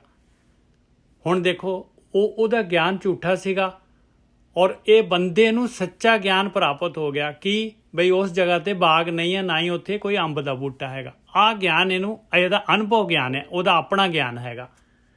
ਤੇ ਜੇ ਉੱਥੇ ਬਾਗ ਦੇ ਵਿੱਚ ਬਾਗ ਵੀ ਹੁੰਦਾ ਤੇ ਅੰਬ ਦਾ ਬੂਟਾ ਵੀ ਹੁੰਦਾ, ਤਾਂ ਇਹਨੂੰ ਵੀ ਹੋ ਜਾਣਾ ਸੀ ਵੀ ਸਹੀ, ਉਹ ਬੰਦਾ ਸਹੀ ਕਹਿ ਰਿਹਾ ਹੈ, ਉਸ ਜਗ੍ਹਾ ਤੇ ਅੰਬ ਦਾ ਬੂਟਾ ਵੀ ਹੈਗਾ ਤੇ ਬਾਗ ਵੀ ਹੈਗਾ, ਤਾਂ ਇਹਦਾ ਉਹ ਵੀ ਗਿਆਨ ਪ੍ਰੈਕਟੀਕਲ ਹੋ ਜਾਣਾ ਸੀ, ਤੇ ਨਾਲੇ ਉਹਨੂੰ ਸ਼ਾਬਾਸ਼ੀ ਦੇਣੀ ਸੀ ਵੀ ਉਹਦਾ ਸੱਚਾ ਗਿਆਨ ਹੈ। ਆਹ ਜਿਹੜਾ ਹੈਗਾ ਗਿਆਨ ਹੈ, ਇਸ ਤਰੀਕੇ ਦੇ ਨਾਲ ਭਾਈ ਆਪਣਾ ਗਿਆਨ ਬਣਦਾ ਹੈ। ਤੇ ਇਸ ਤੋਂ ਅੱਗੇ, ਕਬੀਰ ਦੇਖ ਕੇ ਕਬੀਰ ਦੇਖ ਕੇ ਕਿਹ ਕਹੂੰ ਕਹੇ ਨਾ ਕੋ ਪਤਿਆਏ। ਹੁਣ ਕਬੀਰ ਜੀ ਕਹਿੰਦੇ ਮੈਂ ਪ੍ਰੈਕਟੀਕਲ ਕਰਕੇ ਜੇ ਮੈਂ ਕਿਸੇ ਨੂੰ ਦੱਸਾਂ ਵੀ ਦੇ ਬਈ ਇੱਥੇ ਇੰਨੀ ਖੁਦਾਈ ਆਪਣੇ ਅੰਦਰ ਵੜ ਔਰ ਆਪਣੇ ਅੰਦਰ ਵੜ ਕੇ ਜਿਹੜਾ ਹੈਗਾ ਇੱਥੇ ਤੱਕ ਪਹੁੰਚ ਜਾ ਔਰ ਇਸ ਜਗ੍ਹਾ ਤੇ ਅੰਮ੍ਰਿਤ ਪਿਆ ਹੋਇਆ ਉਹ ਅੰਮ੍ਰਿਤ ਕੱਢ ਲਾ। ਕਹਿੰਦੇ ਕੋਈ ਵਿਸ਼ਵਾਸ ਹੀ ਨਹੀਂ ਕਰਦਾ। ਮੈਂ ਤਾਂ ਪ੍ਰੈਕਟੀਕਲ ਕਰ ਲਿਆ, ਕਹਿੰਦੇ ਕਹਿ ਕੇ ਮੇਰੀ ਕਹਿਣ ਤੇ ਕੋਈ ਵਿਸ਼ਵਾਸ ਹੀ ਨਹੀਂ ਕਰਦਾ। ਕਬੀਰ ਦੇਖ ਕੇ ਕਿ ਕਹੂੰ ਕਿਹਨੂੰ ਕਹਾਂ ਮੈਂ ਦੇਖ ਕੇ ਕਿਹੜਾ ਵਿਸ਼ਵਾਸ ਕਰਦਾ। ਕਹੇ ਨਾ ਕੋ ਪਤਿਆਏ, ਕੋਈ ਪਤਿਆਉਂਦਾ ਹੀ ਨਹੀਂ ਹੈ, ਕੋਈ ਵਿਸ਼ਵਾਸ ਹੀ ਨਹੀਂ ਕਰਦਾ ਮੇਰੇ ਉੱਤੇ। ਹਰ ਜੈਸਾ ਤੈਸਾ ਉਹੀ ਰਹੋ ਹਰਖ ਗੁਣ ਗਾਏ। ਕਹਿੰਦੇ ਮਾਲਕ ਵਰਗਾ ਹੁਣ ਮੈਂ ਕੀ ਦੱਸਾਂ ਬਈ ਮਾਲਕ ਕਿਹੋ ਜਿਹਾ ਹੈਗਾ। ਉਹਦੇ ਵਰਗਾ ਤਾਂ ਮਾਲਕ ਹੀ ਹੈਗਾ, ਹੋਰ ਕੋਈ ਉਹਦੇ ਵਰਗਾ ਹੈ ਹੀ ਨਹੀਂ। ਮੈਂ ਤਾਂ ਕੋਈ ਐਗਜ਼ਾਮਪਲ ਵੀ ਨਹੀਂ ਦੇ ਸਕਦਾ। ਮੈਂ ਤਾਂ ਮਸਤੀ ਦੇ ਵਿੱਚ ਜਿਹੜਾ ਹੈਗਾ ਮੈਂ ਤਾਂ ਉਹਦੇ ਸਵਾਦ ਦੇ ਵਿੱਚ ਜਿਹੜਾ ਹੈਗਾ ਲੀਨ ਰਹਿਣਾ ਹੈ ਭਾਈ, ਗੁਣ ਗਾਉਣਾ ਹੈ। ਜੇ ਕੋਈ ਮੰਨ ਲੂਗਾ ਠੀਕ ਹੈ, ਨਹੀਂ ਮੰਨ ਲੂਗਾ ਉਹਦੀ ਮਰਜ਼ੀ ਹੈਗੀ। ਹਾਂਜੀ ਵੀਰ ਜੀ। ਹਾਂਜੀ ਦੇਖੋ ਕਹਿੰਦੇ ਨੇ ਕਿ ਕਬੀਰ ਦੇਖ ਕੇ ਕਹੂੰ ਕਹੇ ਨਾ ਕੋ ਪਤਿਆਏ, ਕੋਈ ਭਰੋਸਾ ਹੀ ਨਹੀਂ ਕਰਦਾ ਕਹਿਣ ਤੇ। ਹਾਂ ਦੱਸੋ, ਤੁਸੀਂ ਆਤਮਾ ਨੂੰ ਜਾਣ ਲਿਆ, ਮੰਨ ਲਓ ਮੈਂ ਹੀ ਆਤਮਾ ਨੂੰ ਜਾਣ ਲਿਆ, ਕੀ ਦੱਸਾਂ ਮੈਂ? ਕੋਈ ਮਤਲਬ ਔਰ ਦੱਸਾਂ ਮੈਂ ਤੇ ਉਹ ਕਿਸੇ ਨੇ ਯਕੀਨ ਨਹੀਂ ਕਰਨਾ ਕੀ ਹੈ ਆਤਮਾ, ਨਹੀਂ ਪਤਾ। ਔਰ ਚਲੋ ਇਸੇ ਕਰਕੇ ਕਹਿੰਦੇ ਆ ਕਿ ਮੈਂ ਦੱਸਾਂਗਾ ਵੀ ਤੇ ਫਾਇਦਾ ਕੋਈ ਨਹੀਂ, ਜੇ ਦੱਸ ਵੀ ਦਿੰਨਾ ਤੇ ਲੋਕਾਂ ਨੇ ਇਹ ਚੀਜ਼ ਦਾ ਕੋਈ ਮਤਲਬ ਕੀ ਕੱਢਣਾ ਹੈ, ਰਿਜ਼ਲਟ ਕੀ ਕੱਢਣਾ ਹੈ ਦੱਸਣ ਦੇ ਨਾਲ। ਗੋਰਕੀ ਸਾਹਿਬ ਜੇ ਹੁਣ ਆਪਾਂ ਸਵਾਦ ਮਾਣ ਰਹੇ ਕੋਈ ਚੀਜ਼ ਦਾ ਤੇ ਆਪਾਂ ਦੂਜੇ ਨੂੰ ਖਾਲੀ ਦੱਸ ਦੇਈਏ, ਉਹਨੂੰ ਜਿਹੜਾ ਹੈਗਾ ਚਖਾਈਏ ਨਾ, ਤੇ ਉਹ ਕਿਸ ਤਰੀਕੇ ਨਾਲ ਵਿਸ਼ਵਾਸ ਕਰ ਲੂਗਾ ਫਿਰ। ਹਾਂਜੀ ਵੀਰ। ਪਰ ਉਹਦੇ ਲਈ ਤੇ ਕਲਪਨਾ ਹੀ ਹੈ ਨਾ। ਉਹਦੇ ਲਈ ਤੇ ਇੱਕ ਕਲਪਨਾ ਹੀ ਹੈ। ਬਿਲਕੁਲ। ਕਹਿੰਦੇ ਹਰ ਜੈਸਾ ਤੈਸਾ ਉਹੀ ਰੋ ਹਰਖ ਗੁਣ ਗਾਏ। ਤੇ ਹੁਣ ਪਰਮਾਤਮਾ ਦੇ ਦੇਖੋ, ਪਰਮਾਤਮਾ ਦੇ ਵਰਗਾ ਤੇ ਦੂਜਾ ਕੋਈ ਹੈ ਨਹੀਂ। ਹੁਣ ਤੁਸੀਂ ਲੋਹੇ ਨੂੰ ਸਟੀਲ ਦੇ ਨਾਲ, ਪਿੱਤਲ ਨਾਲ, ਤਾਂਬੇ ਨਾਲ ਜਾਂ ਕਿਸੇ ਹੋਰ ਮੈਟਲ ਨਾਲ ਕੰਪੇਅਰ ਕਰ ਸਕਦੇ ਕਿਉਂਕਿ ਦੂਸਰੇ ਮੈਟਲ ਮੌਜੂਦ ਨੇ। ਪਰ ਪਰਮਾਤਮਾ ਦੇ ਬਾਰੇ ਤੁਸੀਂ ਕਿੱਦਾਂ ਕੰਪੇਅਰ ਕਰੋਗੇ ਕਿਉਂਕਿ ਉਹਦੇ ਵਰਗਾ ਕੋਈ ਹੋਰ ਹੈ ਹੀ ਨਹੀਂ। ਉਹ ਸਿੰਗਲ ਚੀਜ਼ ਹੈਗੀ ਹੈ। ਹਾਂਜੀ ਨਿਜੋ ਸਾਹਿਬ। ਬਿਲਕੁਲ ਸਿੰਗਲ ਚੀਜ਼ ਹੈ ਔਰ ਉਹੀ ਸਾਰਾ ਕੁਝ ਹੈਗਾ। ਬਸ ਉਹਨੂੰ ਕਿਵੇਂ ਦੱਸ ਸਕਦੇ ਆਪਾਂ? ਤੇ ਇਸ ਕਰਕੇ ਭਾਈ ਉਹਦਾ ਤਾਂ ਪ੍ਰੈਕਟੀਕਲ ਕਰਨਾ ਹੀ ਪਊਗਾ। ਕਬੀਰ ਚੁਗੈ ਚਿਤਾਰੇ ਵੀ ਚੁਗੈ, ਚੁਗ ਚੁਗ ਚਿਤਾਰੇ, ਜੈਸੇ ਬਚਰੇ ਕੂੰਜ ਮਨ ਮਾਇਆ ਮਮਤਾ ਰੇ। ਕਬੀਰ ਚੁਗੈ ਚਿਤਾਰੇ ਪੀ ਚੁਗੈ, ਚੁਗ ਚੁਗ ਚਿਤਾਰੇ। ਕੂੰਜ ਕੀ ਕਰਦੀ ਹੈ? ਚੁਗਦੀ ਆ ਫਿਰ ਕੀ ਕਰਦੀ ਆ? ਫਿਰ ਜਿਹੜਾ ਹੈਗਾ ਚਿੱਤ ਜਿਹੜਾ ਹੈਗਾ ਕੂੰਜ ਦਾ ਆਪਣੇ ਬੱਚਿਆਂ ਦੇ ਵਿੱਚ ਹੁੰਦਾ ਹੈ। ਕਬੀਰ ਚੁਗੈ ਚਿਤਾਰੈ ਪੀ ਚੁਗੈ, ਫਿਰ ਚੁਗਦੀ ਆ, ਚੁਗ ਚੁਗ ਚਿਤਾਰੇ। ਫਿਰ ਉਹ ਬੱਚਿਆਂ ਵੱਲ ਧਿਆਨ ਉਹਦਾ ਬੱਚਿਆਂ ਵੱਲ ਹੀ ਰਹਿੰਦਾ ਹੈ। ਜੈਸੇ ਬਚ ਰਹੇ ਕੂੰਜ ਮਨ ਮਾਇਆ ਮਮਤਾ ਰੇ। ਸਾਡਾ ਮਨ ਵੀ ਇਸੇ ਤਰੀਕੇ ਦੇ ਨਾਲ ਹੈਗਾ ਭਾਈ। ਦੇਖ ਲਓ ਜਿਵੇਂ ਹੁਣ ਮਨ ਦੇ ਵਿੱਚ ਅੰਦਰ ਤਹਿ ਦੇ ਕੀ ਬੈਠਾ ਹੋਇਆ? ਆਪਣੇ ਮਾਇਆ ਬੈਠੀ ਹੋਈ ਹੈ। ਕੂੰਜ ਦੇ ਮਨ 'ਚ ਕੀ ਹੈ? ਉਹਦੇ ਬੱਚੇ ਹੈਗੇ। ਉਸੇ ਤਰੀਕੇ ਦੇ ਨਾਲ ਜੈਸੇ ਬਚ ਰਹੇ ਕੂੰਜ ਮਨ ਮਾਇਆ ਮਮਤਾ ਰੇ, ਉਸੇ ਤਰੀਕੇ ਦੇ ਨਾਲ ਇਹ ਮਾਇਆ ਮਮਤਾ ਜਿਹੜੀ ਹੈਗੀ ਇਹਦੀ ਖਿੱਚ ਹੈਗੀ ਆ ਭਾਈ। ਇਸੇ ਤਰੀਕੇ ਦੇ ਨਾਲ ਇਹ ਰਿਪਲੇਸ ਹੋਣੀ ਆ। ਇਹ ਖਿੱਚ ਪਰਮਾਤਮਾ ਵੱਲ ਨੂੰ ਹੋਣੀ ਆ। ਪਰਮਾਤਮਾ ਹਿਰਦੇ 'ਚ ਆਊਗਾ, ਪਰਮਾਤਮਾ ਵੱਲ ਜ਼ਿਆਦਾ ਖਿੱਚ ਬਣੂਗੀ ਤਾਂ ਜਿਹੜੀ ਹੈਗੀ ਗੱਲ ਬਣਨੀ ਆ ਭਾਈ। ਜੋ ਚੀਜ਼ ਹਿਰਦੇ 'ਚ ਬੈਠੀ ਹੋਈ ਆ ਉਸੇ ਪਾਸੇ ਨੂੰ ਆਪਾਂ ਨੇ ਆਪਣੇ ਸਵਾਸ ਲੱਗਣੇ ਆ, ਉਸੇ ਪਾਸੇ ਨੂੰ ਉਹਦੀ ਯਾਦ ਆਉਣੀ ਆ ਜਿਹਦੇ ਨਾਲ ਆਪਣਾ ਪਿਆਰ ਹੈਗਾ, ਜਿਹੜੀ ਚੀਜ਼ ਨੇ ਆਪਣੀ ਖਿੱਚ ਹੈਗੀ ਆ। ਹਾਂਜੀ ਗੁਰਕੀ ਸਾਹਿਬ। ਹਾਂਜੀ ਉਹ ਕਹਿੰਦੇ ਨੇ ਕਿ ਜਿਹੜੀ ਕੂੰਜਾਂ ਦੇਖੋ, ਕਹਿੰਦੇ ਆ ਕਿ ਸਾਈਬੇਰੀਆ ਤੋਂ ਆਉਂਦੀਆਂ ਨਿੱਜਰ ਸਾਹਿਬ ਕੂੰਜਾਂ, ਬਹੁਤ ਸਫ਼ਰ ਕਰਦੀਆਂ ਤੈ ਇੱਥੇ ਆਉਂਦੀਆਂ ਨੇ ਆਪਣੇ ਹਰੀਕੇ ਦਰਿਆ 'ਚ ਆਉਂਦੀਆਂ, ਪਤਾ ਨਹੀਂ ਕਿੱਧਰ ਆਉਂਦੀਆਂ। ਤੇ ਹੁਣ ਪਰ ਵੇਖੋ ਕਹਿੰਦਾ ਉਹਨਾਂ ਦੇ ਮਨ 'ਚ ਸਿਮਰਨ ਕਰਦੀਆਂ ਆਪਣੇ ਬੱਚਿਆਂ ਦੀਆਂ। 5-6 ਬੱਚੇ ਜਿਹੜੇ ਪਿੱਛੇ ਰਹਿ ਜਾਂਦੇ ਛਰਿਆ ਉਹਨਾਂ ਨੂੰ ਛੱਡੇ ਨੇ ਪਰ ਮਨ ਦੇ ਅੰਦਰ ਉਹਨਾਂ ਦਾ ਚਿੰਤਨ ਹੈਗਾ। ਜਿੱਦਾਂ ਤੁਹਾਡੇ ਬੱਚੇ ਨੇ, ਮਾਂ ਵੇਖੋ, ਮਾਂ ਸੁੱਤੀ ਹੁੰਦੀ ਹੈ ਤੇ ਬੱਚਾ ਜਦੋਂ ਰਾਤ ਨੂੰ ਰੋਂਦਾ ਹੈ ਤੇ ਵੇਖੋ ਉਹ ਸੁੱਤੀ ਦਾ ਹੀ ਹੱਥ ਉੱਤੇ ਚੱਲ ਜਾਂਦਾ। ਉਹਨੂੰ ਨਹੀਂ ਪਤਾ ਕਿ ਮੇਰੇ ਬੱਚੇ ਨੂੰ ਮੈਂ ਥਾਪੜ ਦੀ ਪਈ ਹਾਂ, ਪਰ ਉਹਨੂੰ ਪਤਾ, ਉਹਦੇ ਜਿਹੜੀ ਅੰਦਰ ਚੇਤਨਾ ਹੈ ਉਹਨੂੰ ਪਤਾ ਹੈ ਮੇਰਾ ਬੱਚਾ ਹੁਣ ਥਾਪੜ ਦੀ ਹੈ। ਠੀਕ ਹੈ, ਇਸੇ ਤਰ੍ਹਾਂ ਕਹਿੰਦੇ ਕਿ ਜਿਹੜਾ ਬੰਦਾ, ਕਬੀਰ ਜੀ ਕਹਿੰਦੇ ਨੇ ਕਿ ਇਹ ਸੰਸਾਰ ਜਿਹੜਾ ਹੈਗਾ, ਮਤਲਬ ਇਹਦੇ ਵਿੱਚ ਵੀ ਬੰਦਾ ਉਲਝਿਆ, ਇੰਨਾ ਮੋਹ ਹੈ ਇਨਸਾਨ ਦਾ ਅੰਦਰੋਂ। ਬਿਲਕੁਲ, ਜਿਵੇਂ ਬੱਚੇ ਦੀ ਮਾਂ ਦਾ ਬੱਚੇ ਨਾਲ ਹੁੰਦਾ, ਭਾਵੇਂ ਸੁੱਤੀ ਆ ਭਾਵੇਂ ਜਾਗਣ ਦੀ ਆ, ਧਿਆਨ ਉਹਦਾ ਬੱਚੇ 'ਚ ਆ। ਬਿਲਕੁਲ। ਤੇ ਇੰਨਾ ਅੰਦਰੋਂ ਬੰਦਾ ਚੇਤਨ ਹੋ ਕੇ ਬੈਠਾ। ਕਹਿੰਦੇ ਇਸੇ ਤਰ੍ਹਾਂ ਇੰਨਾ ਗਹਿਰਾ ਪਿਆਰ ਹੈ ਬੰਦੇ ਦਾ ਮਾਇਆ ਦੇ ਨਾਲ, ਸੰਸਾਰ ਦੇ ਨਾਲ। ਬਿਲਕੁਲ। ਹਾਂਜੀ ਨਜਰ ਸਾਹਿਬ, ਬਸ ਇਹੀ ਪਿਆਰ ਰੱਬ ਨਾਲ ਚਾਹੀਦਾ ਹੈ, ਬਸ ਸ਼ਿਫਟ ਹੋਣਾ ਹੈ, ਬਸ ਇਹ ਲੈਵਲ ਦਾ ਪਿਆਰ ਹੈ। ਦੇਖੋ, ਪਰ ਅਗਲੀ ਪਰਮਾਤਮਾ ਦਾ ਨਜਰ ਸਾਹਿਬ ਜਦੋਂ ਰੰਗ ਚੜ ਜਾਂਦਾ ਤੇ ਮਾਇਆ ਦਾ ਰੰਗ ਉਤਰ ਜਾਂਦਾ। ਬਸ ਉਹੀ ਹੈ ਪਿਆਰ, ਪਰਮਾਤਮਾ ਦੇ ਨਾਲ ਰੰਗ ਚੜਨਾ ਮਤਲਬ ਪਿਆਰ ਪੈਣਾ ਆ, ਆਹੀ ਤਾਂ ਹੈ। ਫਿਰ ਰੰਗ ਚੜ ਗਿਆ ਤੇ ਮਾਲਕ ਮਿਲ ਜਾਂਦਾ ਹੈ। ਗੱਲ ਤਾਂ ਪਿਆਰ ਦੀ ਆ। ਸਹੀ ਹੈ, ਸਹੀ ਹੈ। ਤੇ ਅਗਲਾ ਆ ਗਿਆ, ਕਬੀਰ ਅੰਬਰ ਕਨਹਰ ਛਾਇਆ, ਬਰਖ ਭਰੇ ਸਰ ਤਾਲ, ਚਾਤਰਿਕ ਜੋ ਤਰਸਤ ਰਹਿ, ਤਿੰਨ ਕੋ ਕੌਣ ਹਵਾਲ। ਕਹਿੰਦੇ ਅੰਬਰ ਦੇ ਵਿੱਚ, ਆਕਾਸ਼ ਦੇ ਵਿੱਚ ਜਿਹੜਾ ਹੈਗਾ ਬੱਦਲ ਛਾਇਆ ਹੋਇਆ ਆ, ਬਰਸਾਤ ਹੁੰਦੀ ਆ, ਔਰ ਸਾਰੇ ਛੋਟੇ ਮੋਟੇ ਸਾਰੇ ਤਲਾਅ ਜਿਹੜੇ ਹੈਗੇ ਭਰ ਜਾਂਦੇ ਆ ਪਾਣੀ ਦੇ ਨਾਲ। ਪਰ ਫਿਰ ਵੀ ਜਿਹੜਾ ਹੈਗਾ, ਜਿਹੜੇ ਇਨਸਾਨ ਜਿਹੜੇ ਹੈਗੇ, ਉਹ ਮਾਲਕ ਪਰਮਾਤਮਾ ਦੀ ਖਿੱਚ ਹੈਗੀ ਜਿਨ੍ਹਾਂ ਨੂੰ, ਜੇ ਉਹਨਾਂ ਦੇ ਜਿਹੜੇ ਸ਼ਾਂਤੀ ਦੀ ਬੂੰਦ ਨਹੀਂ ਮਿਲਦੀ ਪਾਈ, ਚਾਤਰਿਕ ਵਾਂਗੂ ਪਿਆਸੇ ਰਹਿੰਦੇ ਆ, ਕਹਿੰਦੇ ਉਹਨਾਂ ਦੀ ਹਾਲਤ ਕੀ ਹੋਏਗੀ, ਉਹਨਾਂ ਦੇ ਅੰਦਰ ਕਿਸ ਤਰ੍ਹਾਂ ਦੀ ਹਾਲਤ ਹੋਏਗੀ, ਉਹਨਾਂ ਦੀ ਕਿੰਨੀ ਬੇਚੈਨੀ ਹੋਏਗੀ, ਉਹਨਾਂ ਨੂੰ, ਉਹਨਾਂ ਦਾ ਕੀ ਹਾਲ ਹੋਏਗਾ। ਕਹਿੰਦੇ ਬਿਆਨ ਤੋਂ ਬਾਹਰ ਹੈਗਾ। ਹਾਂਜੀ ਵੀਰ ਜੀ।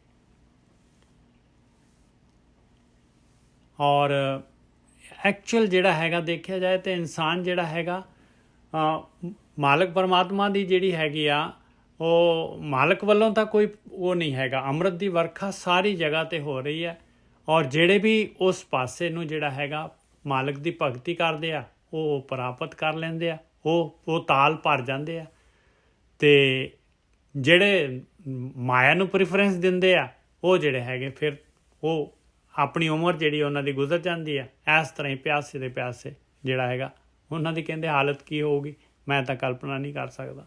ਆਹ ਗੱਲ ਕਹਿ ਰਹੇ ਜੀ। ਹਾਂਜੀ, ਤਾਂ ਸੰਗਤ ਜੀ, ਜਿੰਨਾ ਚਿਰ ਤੱਕ ਆਪਾਂ ਤ੍ਰਿਪਤ ਨਹੀਂ ਨਾ ਹੁੰਦੇ, ਉਹਨਾਂ ਚਿਰ ਤੱਕ ਇਹ ਜਿਹੜਾ ਮਨ ਹੈ ਨਾ, ਇਹਨੇ ਸ਼ਾਂਤ ਨਹੀਂ ਹੋਣਾ। ਪਦਾਰਥਾਂ ਦੇ ਵਿੱਚ ਸ਼ਾਂਤੀ ਨਹੀਂ ਹੈ, ਨਾ ਹੀ ਮਨ ਦੀ ਗਤੀ ਰੁਕੇਗੀ। ਬਿਲਕੁਲ। ਮਨ ਨੇ ਸ਼ਾਂਤ ਉਦੋਂ ਹੋ ਜਾਣਾ ਜਦੋਂ ਤੁਸੀਂ ਆਤਮਾ ਦੇ ਸਾਖਸ਼ਾਤ ਆਮੋ ਸਾਹਮਣੇ ਦਰਸ਼ਨ ਕਰ ਲਏ। ਜਬ ਜਾਣਾ ਤਬ ਹੀ ਮਨ, ਫਿਰ ਮਨ ਆਪਣਾ ਜਿਹੜਾ ਰੂਪ ਆ ਉਹਦਾ ਤਿਆਗ ਕਰ ਦਿੰਦਾ ਹੈ, ਉਸ ਭਰਮ ਚੋਂ ਬਾਹਰ ਆ ਜਾਂਦਾ ਹੈ। ਜਿੰਨਾ ਚਿਰ ਤੱਕ ਤੁਸੀਂ ਆਪਣੀ ਆਤਮਾ ਦੇ ਦਰਸ਼ਨ ਨਹੀਂ ਨਾ ਕਰ ਲੈਂਦੇ, ਇਹ ਮਨ ਨੇ ਗਤੀ ਤੋਂ ਰੁਕਣਾ ਨਹੀਂ ਹੈ। ਜਿੰਨੀ ਮਰਜ਼ੀ ਤੁਸੀਂ ਇੱਧਰ ਉੱਧਰ ਦੌੜ ਕਰ ਲਓ, ਭੱਜ ਕਰ ਲਓ, ਕੋਈ ਬਾਬਾ, ਕੋਈ ਚੇਲਾ, ਕੋਈ ਇੱਧਰ ਉੱਧਰ ਦੀਆਂ ਗੱਲਾਂ ਕਰੀ ਜਾਵੇ, ਉਹ ਹਰ ਇੱਕ ਇਨਸਾਨ ਦੀ ਮਰਜ਼ੀ ਆ। ਆਪਾਂ ਕੋਈ ਦੋ ਗੱਲਾਂ ਨਹੀਂ ਕਰਦੇ, ਪਰ ਤੁਹਾਡੇ ਮਨ ਨੇ ਉਹਨਾਂ ਚਿਰ ਤੱਕ ਨਹੀਂ ਰੁਕਣਾ ਜਿੰਨਾ ਚਿਰ ਤੱਕ ਤੁਹਾਡਾ ਅਨੁਭਵ ਆਪਣਾ ਨਹੀਂ ਹੈ। ਜਦੋਂ ਤੁਸੀਂ ਉਸ ਆਤਮਾ ਤੱਤ ਨੂੰ ਜਾਣ ਲਓਗੇ, ਮਨ ਨੇ ਹੌਲੀ ਹੌਲੀ ਕਰਕੇ ਲੀਨ ਹੋ ਜਾਣਾ। ਤੇ ਜੇ ਕੋਈ ਸੋਚਦਾ ਹੈ ਕਿ ਮੈਨੂੰ ਕਿਸੇ ਬਾਬੇ ਨੇ, ਫਲਾਣੇ ਨੇ, ਢਿਮਕੇ ਨੇ ਕੋਈ ਅੱਖਾਂ ਦਾ ਨਾਮ ਦੇ ਦਿੱਤਾ ਹੈ, ਉਹ ਨਾਮ ਉਹ ਨਹੀਂ ਆ। ਨਾਮ ਸਾਡੇ ਅੰਦਰ ਇੱਕ ਸ਼ਕਤੀ ਆ ਜਿਹੜੀ ਸਾਨੂੰ ਮਤਲਬ ਇੱਕ ਸੰਸਾਰਿਕ ਮਨੁੱਖ ਤੋਂ ਇੱਕ ਦੇਵਤਾ ਬਣਾ ਦਿੰਦੀ ਹੈ। ਦੇਵਤਾ ਮਤਲਬ ਦੇਣ ਵਾਲਾ। ਸਧਾਰਨ ਬੰਦਾ ਜਿਹੜਾ ਖੁੰਦਾ ਹੈ, ਦੇਵਤਾ ਜਿਹੜਾ ਜਿਹੜੀ ਚੀਜ਼ ਹੈਗੀ ਉਹਨੂੰ ਲੁਟਾ ਦਿੰਦਾ ਹੈ। ਇਹ ਬਹੁਤ ਵੱਡੀ ਗੱਲ ਹੈ। ਠੀਕ ਹੈ ਨਜਰ ਸਾਹਿਬ? ਹਾਂਜੀ। ਅਗਲਾ ਸ਼ਲੋਕ ਆ ਗਿਆ, ਕਬੀਰ ਚੱਕੀ ਜੋ ਨਿਸ ਵਿਛਰੈ, ਆਏ ਮਿਲੈ ਪ੍ਰਭਾਤ। ਇਹ ਕਬੀਰ ਜੀ ਦੱਸ ਰਹੇ ਆਪਣੀ ਜਿਹੜੀ ਅਵਸਥਾ ਹੈਗੀ, ਇਨਸਾਨ ਦੀ ਅਵਸਥਾ ਹੈਗੀ ਆ, ਕਿ ਇਹ ਕਦੋਂ ਦਾ ਵਿਛੜੇ ਹੋਇਆ ਪਰਮਾਤਮਾ ਤੋਂ। ਕਹਿੰਦੇ ਜਨਮਾਂ ਤੋਂ ਵਿਛੜੇ ਹੋਏ ਆ, ਔਰ ਆਪਾਂ ਪਰਮਾਤਮਾ ਨੂੰ ਜਿਹੜੇ ਹੈਗੇ, ਆਪਾਂ ਮਿਲਣ ਦਾ ਕੋਈ ਆਪਣੇ ਅੰਦਰ ਖਿੱਚ ਹੀ ਨਹੀਂ ਬਣ ਰਹੀ। ਕਬੀਰ ਚੱਕਵੀ ਜੋ ਨਿਸ ਵਿਛ ਰਹਿ ਆਏ ਮਿਲੇ ਪ੍ਰਭਾਤ।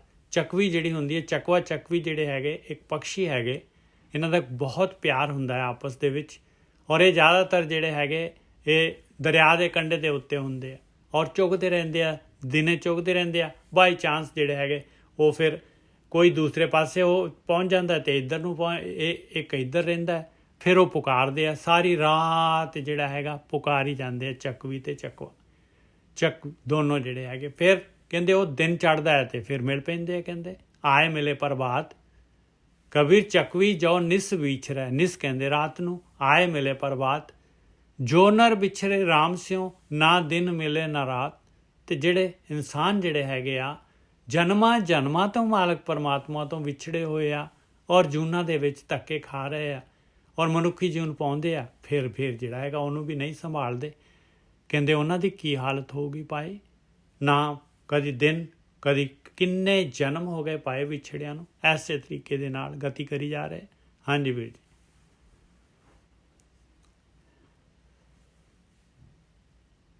ਹਾਂਜੀ ਠੀਕ ਹੈ ਨਿੱਜਰ ਸਾਹਿਬ। ਇਹ ਕੀ ਕਬੀਰ ਚੱਕਵੀ ਜੋ ਨਿਸ ਵਿਛੜੈ ਆਏ ਮਿਲੇ ਪ੍ਰਭਾਤ। ਚੱਕਵੀ ਚੱਕਵਾ ਜਿਹੜੇ ਹੈਗੇ ਇਹ ਰਹਿੰਦੇ ਤੇ ਦਰਿਆ ਦੇ ਕੰਢੇ ਦੇ ਉੱਤੇ ਪੰਛੀ ਹੈਗੇ ਆ, ਤੇ ਚੁਗਦੇ ਚੁਗਦੇ ਜਿਹੜਾ ਹੈਗਾ ਬਾਈ ਚਾਂਸ ਜਿਹੜਾ ਹੈਗਾ ਚੱਕਵੀ ਇਸ ਪਾਸੇ ਰਹਿ ਜਾਂਦੀ ਹੈ ਇੱਕ ਕੰਢੇ ਤੇ ਦੂਸਰੇ ਪਾਸੇ ਹੋ ਜਾਂਦੀ, ਹਨੇਰਾ ਹੋ ਜਾਂਦਾ, ਰਾਤ ਹੋ ਜਾਂਦੀ ਆ, ਫਿਰ ਉਹ ਪੁਕਾਰਦੇ ਰਹਿੰਦੇ ਆ ਤੇ ਉਧਰੋਂ ਇਹ ਬੋਲਦੀ ਹੈ ਉਧਰੋਂ ਉਹ ਬੋਲਦਾ, ਬਸ ਉਹਨਾਂ ਦੀ ਆਵਾਜ਼ ਹੀ ਸੁਣਦੀ ਆ। ਤੇ ਸਵੇਰ ਹੋਣ ਤੇ ਫਿਰ ਜਿਹੜੇ ਹੈਗੇ ਦੋਨੋਂ ਮਿਲ ਪੈਂਦੇ ਆ ਤੇ ਕਹਿੰਦੇ ਉਹ ਤਾਂ ਮਿਲ ਗਏ, ਰਾਤ ਦੇ ਵਿਛੜੇ ਹੋਏ ਸਵੇਰੇ ਮਿਲ ਗਏ, ਪਰ ਜਿਹੜੇ ਤੇਰੀ ਕੀ ਹਾਲਤ ਆ ਤੂੰ ਦੱਸ, ਕਦੋਂ ਦਾ ਵਿਛੜਿਆ ਹੋਇਆ ਮਾਲਕ ਪਰਮਾਤਮਾ ਤੋਂ, ਤੇ ਨਾ ਦਿਨ ਮਿਲੇ ਨਾ ਰਾਤ। ਜੋ ਨਰ ਵਿਛਰੇ ਰਾਮ ਸਿਉ ਨਾ ਦਿਨ ਮਿਲੇ ਨਾ ਰਾਤ। ਕਹਿੰਦੇ ਉਹਨਾਂ ਦਾ ਉਹ ਤਾਂ ਕਦੀ ਮਿਲਦੇ ਹੀ ਨਹੀਂ ਹੈ ਭਾਈ, ਜਨਮਾਂ ਜਨਮ ਹੋ ਗਏ, ਕਿੰਨੇ ਜਨਮ ਗੁਜ਼ਰ ਗਏ। ਹਾਂਜੀ ਵੀਰ ਜੀ ਠੀਕ ਹੈ ਜੀ। ਉਹ ਕਹਿੰਦੇ ਜਿਹੜਾ ਪੰਛੀ ਆ ਦੇਖੋ ਉਹ ਮੰਨ ਲਓ ਵਿਛੜ ਵੀ ਗਿਆ ਤੇ ਮਿਲ ਜਾਂਦਾ, ਹਾਂ ਆਪਣੇ ਉਸ ਅਦਲੀ ਸਾਈਡ ਨੂੰ ਮਿਲ ਜਾਂਦਾ। ਬਿਲਕੁਲ। ਹੁਣ ਦੇਖੋ ਇੱਥੇ ਕਹਿੰਦੇ ਕਿ ਮਨੁੱਖ ਜਿਹੜਾ ਰੱਬ ਤੋਂ ਵਿਛੜਿਆ ਨਾ ਤੋਂ ਦਿਨੇ ਮਿਲਦਾ ਤੇ ਨਾ ਰਾਤ, ਦੋਨੋਂ ਟਾਈਮ 'ਚ ਨਹੀਂ ਕਿਸੇ ਨੂੰ ਮਿਲ ਸਕਦਾ। ਮਤਲਬ ਏਦਾਂ ਦਾ ਸਿਸਟਮ ਹੈਗਾ। ਜਿਹੜਾ ਬੰਦਾ ਰੱਬ ਤੋਂ ਵਿਛੜ ਗਿਆ ਉਹਦੀ ਕੋਈ ਗਰੰਟੀ ਨਹੀਂ ਹੈ ਕਿ ਉਹ ਕਿਸੇ ਤਰੀਕੇ ਨਾਲ ਮਿਲ ਜੂਗਾ। ਉਹ ਇੱਕ ਆਪਣੀ ਵੱਖਰੀ ਹੋਂਦ ਬਣਾ ਕੇ ਬਹਿ ਜਾਂਦਾ। ਹਾਂਜੀ, ਉਹਦੇ ਅੰਦਰ ਇੱਛਾ ਹੀ ਨਹੀਂ ਹੈਗੀ, ਉਹ ਪੁਕਾਰਦਾ ਹੀ ਨਹੀਂ, ਅੰਦਰੋਂ ਪੁਕਾਰਦਾ ਨਹੀਂ ਹੈਗੀ। ਹਾਂ, ਭਾਵੇਂ ਦਿਨ ਹੋ ਗਿਆ ਰਾਤ ਹੋ ਗਈ ਉਹਨੂੰ ਕੋਈ ਨਹੀਂ ਫਰਕ ਪੈਂਦਾ। ਪਰ ਜਿਹੜੇ ਧਿਆਨੀ ਮਨੁੱਖ ਹੁੰਦੇ ਆ ਉਹ ਤੇ ਇੰਤਜ਼ਾਰ ਕਰਦੇ ਆ ਕਿ ਸਵੇਰ ਹੋ ਜੇ, ਅੰਮ੍ਰਿਤ ਵੇਲਾ ਹੋ ਜੇ ਜਾਂ ਰਾਤ ਪੈ ਜੇ ਕਿ ਮੈਂ ਧਿਆਨ ਸਿਮਰਨ ਤੇ ਬਹਿਣਾ। ਪਰ ਕਹਿੰਦੇ ਇਸ ਮਨੁੱਖ ਲਈ ਕੋਈ ਫਰਕ ਨਹੀਂ, ਭਾਵੇਂ ਦਿਨ ਆ ਜਾਂ ਰਾਤ ਆ, ਇੱਕੋ ਹੀ ਇਹਦੇ ਲਈ। ਠੀਕ ਹੈ ਜੀ ਸਾਹਿਬ। ਹਾਂਜੀ, ਅੱਗੇ ਕਬੀਰ ਜੀ ਕਹਿ ਰਹੇ ਕਹਿੰਦੇ ਨਹੀਂ ਇੱਕ ਹੋਰ ਲੈ ਲਈਏ, ਬਸ ਆਖਰੀ ਗੌਰ ਕੇ ਸਾਹਿਬ ਬਸ। ਕਬੀਰ ਰਹਿਨਾਇਰ ਵਿਛੋਰਿਆ ਰਹੋ ਰੇ ਸ਼ੰਖ ਮਝੂਰ। ਕਬੀਰ ਜੀ ਸ਼ੰਖ ਦਾ ਜਿਹੜਾ ਹੈ, ਸ਼ੰਖ ਸਮੁੰਦਰ ਚੋਂ ਨਿਕਲਦਾ ਹੈ, ਜਿਹਨੂੰ ਸ਼ੰਖ ਨੂੰ ਵਜਾਈਦਾ ਹੈ ਮੰਦਿਰਾਂ ਦੇ ਵਿੱਚ ਜਿਹੜਾ ਹੈ। ਸਵੇਰੇ ਸਵੇਰੇ ਦੇਖ ਲਓ, ਸ਼ਾਮ ਨੂੰ ਸਵੇਰੇ ਜਦ ਆਰਤੀ ਕਰਦੇ ਸ਼ੰਖ ਵਜਾਉਂਦੇ, ਸਵੇਰੇ ਵੀ ਸ਼ੰਖ ਵਜਾਉਂਦੇ। ਕਹਿੰਦੇ ਰਹਿਨਾਇਰ ਕਹਿੰਦੇ ਸਮੁੰਦਰ, ਰਹਿਨਾਇਰ ਵਿਛੋੜਿਆ, ਰਹਿਨਾਇਰ ਨੂੰ ਛੱਡਤਾ ਤੂੰ, ਸਮੁੰਦਰ ਨੂੰ ਛੱਡਤਾ। ਰਹੋ ਰੇ ਸ਼ੰਖ ਮਝੂਰ, ਹੇ ਸ਼ੰਖਾ, ਹੇ ਇਨਸਾਨ, ਉਹ ਮਾਲਕ ਪਰਮਾਤਮਾ ਦੇ ਨਾਲ ਜੁੜਿਆ ਰਹਿ, ਸਮੁੰਦਰ ਦੇ ਨਾਲ ਜੁੜਿਆ ਰਹਿ। ਹੇ ਸ਼ੰਖ, ਦੇਵਲ ਦੇਵਲ ਧਾੜੀ ਦੇਸੈ ਉਗਵਤ ਸੂਰ। ਦੇਖ ਲਾ ਪਿਆਰਿਆ, ਹਰੇਕ ਮੰਦਰ ਦੇ ਵਿੱਚ ਸੂਰਜ ਚੜ੍ਹਨ ਤੇ ਤੈਨੂੰ ਜਿਹੜਾ ਹੈਗਾ ਤੇਰੇ ਅੰਦਰ ਫੂਕਾਂ ਮਾਰਨੀਆਂ ਸ਼ੁਰੂ ਕਰ ਦੇਣੀਆਂ। ਤੂੰ ਫਿਰ ਜਿਹੜਾ ਹੈਗਾ ਗਲਾ ਪਾੜ ਕੇ ਚੀਕਣਾ ਹੈ ਹਰ ਰੋਜ਼। ਜਿਹੜਾ ਹਰ ਰੋਜ਼ ਦਾ ਮਤਲਬ ਬਈ ਕਿੰਨੀਆਂ ਜੂਨਾਂ ਦੇ ਵਿੱਚ ਜਾ ਕੇ ਤੂੰ ਜਿਹੜਾ ਹੈਗਾ ਹਾਏ ਤੌਬਾ ਕਰਨੀ ਹੈ, ਬਾਰ ਜੂਨਾਂ ਦੇ ਵਿੱਚ ਪੈਣਾ ਹੈ ਤੇ ਤੂੰ ਜਿਹੜਾ ਹੈਗਾ ਤਕਲੀਫ ਉਠਾਏਗਾ ਫਿਰ। ਹਾਂਜੀ ਵੀਰ ਜੀ ਠੀਕ ਹੈ ਜੀ। ਸਾਧ ਸੰਗਤ ਜੀ ਦੇਖੋ ਕਹਿੰਦੇ ਕਿ ਜਿੱਦਾਂ ਇੱਕ ਸਮੁੰਦਰ ਤੋਂ ਵਿਛੜਿਆ ਹੋਇਆ ਸੰਖਿਆ। ਨਿੱਜਰ ਸਾਹਿਬ ਇਹ ਕੀ ਹੋਊਗਾ, ਦੁਬਾਰਾ ਫਿਰ ਬੋਲਿਓ।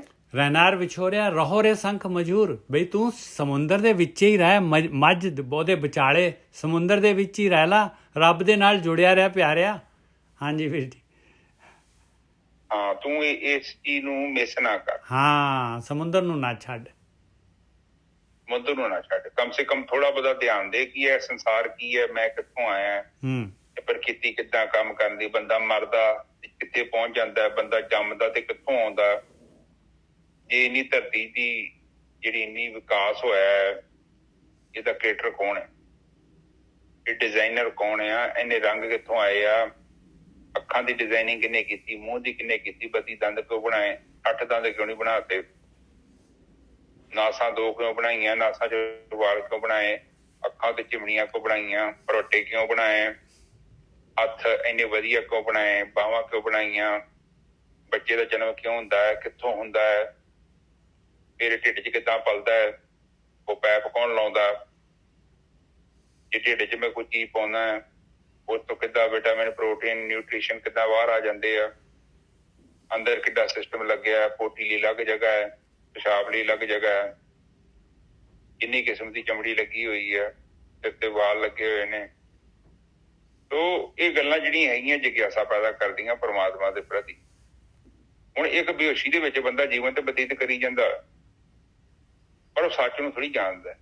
ਸੱਚ ਨੂੰ ਤੇ ਉਸ ਬੰਦੇ ਨੇ ਅੱਜ ਜਾਣਿਆ। ਹੁਣ ਕਥਾ ਦੇ ਵਿੱਚ ਜੋ ਵਿਚਾਰ ਚੱਲ ਰਹੀ ਹੈ ਕੇਵਲ ਸੱਚ ਦੇ ਬਾਰੇ ਹੈ।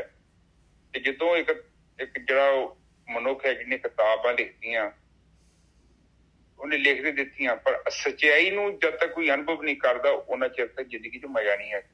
ਸੱਚ ਨੂੰ ਜਾਣ ਲਓਗੇ ਫਿਰ ਕਿਸੇ ਕੋ ਪੁੱਛਣ ਦੀ ਲੋੜ ਨਹੀਂ, ਉਹਦੇ ਤੁਹਾਡਾ ਆਪਣਾ ਅਨੁਭਵ ਬਣ ਗਿਆ। ਠੀਕ ਹੈ ਨਾ ਜੋ ਸਾਹਿਬ? ਬਿਲਕੁਲ ਵੀਰ ਜੀ ਕਵੀ ਹੈ ਜੀ, ਉਹ ਕਹਿੰਦੇ ਸੰਖ ਦੀ ਤਰ੍ਹਾਂ, ਜਿੱਦਾਂ ਸੰਖ ਆਪਣੇ ਮੂਲ ਨਾਲੋਂ ਵਿਛੜ ਕੇ ਜਗ੍ਹਾ ਜਗ੍ਹਾ ਵੱਜਦਾ ਫਿਰਦਾ ਹੈ ਤੇ ਉਹ ਠੋਕਰਾਂ ਖਾਂਦਾ ਫਿਰਦਾ, ਤੂੰ ਵੀ ਦਰ ਦਰ ਦੀਆਂ ਠੋਕਰਾਂ ਖਾਂਦਾ ਫਿਰੇਗਾ, ਆਪਣੇ ਮੂਲ ਤੋਂ ਨਾ ਵਿਛੜੀ, ਉਹਦੇ ਨਾਲ ਜੁੜਿਆ ਰਹਿ। ਬਿਲਕੁਲ ਠੀਕ ਹੈ ਜੀ। ਹਾਂਜੀ ਨੇ ਜੋ ਸਾਹਿਬ ਅੱਜ ਦੀ ਵਿਚਾਰ ਇੱਥੇ ਸਮਾਪਤ ਕਰ। ਹਾਂਜੀ ਵੀਰ ਜੀ ਬਿਲਕੁਲ ਠੀਕ ਹੈ। ਇਤਨਾ ਜੀ ਗੋਰਕੀ ਸਾਹਿਬ, ਜਿਹੜਾ ਅਸਲੀ ਸੰਖ ਹੁੰਦਾ ਨਾ ਜੀ, ਉਹਨੂੰ ਖਾਲੀ ਬੋਰੀ 'ਚ ਪਾ ਕੇ ਤੋਂ ਚੌਲਾਂ ਦਾ ਹੀ ਭਰ ਦੋ ਉਹਨੂੰ, ਉਹ ਆਪਣੇ ਆਪ ਉੱਪਰ ਆ ਜਾਊਗਾ। ਦੇਖ ਲਓ ਆਹ ਇਹ ਵੀ ਜਿਹੜਾ ਅਸਲੀ ਸੰਖ ਹੋਊਗਾ। ਹਾਂ, ਸੰਖ ਕਹਿੰਦੇ ਟਰੈਵਲ ਕਰ ਜਾਂਦਾ। ਹਾਂ ਜੀ ਹਾਂ, ਬੜਾ ਕੁਝ। ਠੀਕ ਹੈ ਜੀ, ਓਕੇ। ਏਕ ਓਂਕਾਰ ਸਤਨਾਮ ਕਰਤਾ ਪੁਰਖ ਨਿਰਭਉ ਨਿਰਵੈਰ ਅਕਾਲ ਮੂਰਤ ਅਜੂਨੀ ਸੈਭੰ ਗੁਰ ਪ੍ਰਸਾਦ। ਤੇ ਮੇਰੇ ਪਿਤਾ ਗਰੀਬ ਨਵਾਜ ਬਾਣੀ ਪੜ੍ਹਦੇ, ਵਿਚਾਰ ਕਰਦੇ ਆ, ਬਾਣੀ ਸਰਵਣ ਕਰਦੇ ਆ, ਅਨੇਕਾਂ ਪ੍ਰਕਾਰ ਦੀਆਂ ਭੁੱਲਾਂ ਤੇ ਗਲਤੀਆਂ ਹੋ ਗਈਆਂ। ਦਾਲ ਬੱਚੇ ਸਮਝ ਕੇ ਮਾਫ਼ ਕਰੋ ਕਿ ਤੇ ਸ਼ੁੱਧ ਤੇ ਸਪਸ਼ਟ ਬਾਣੀ ਪੜ੍ਹਨ ਦੀ ਆਗਿਆ ਬਖਸ਼ੋ। ਵਾਹਿਗੁਰੂ ਜੀ ਕਾ ਖਾਲਸਾ, ਵਾਹਿਗੁਰੂ ਜੀ ਕੀ ਫਤਿਹ। ਵਾਹਿਗੁਰੂ ਵਾਹਿਗੁਰੂ ਵਾਹਿਗੁਰੂ ਵਾਹਿਗੁਰੂ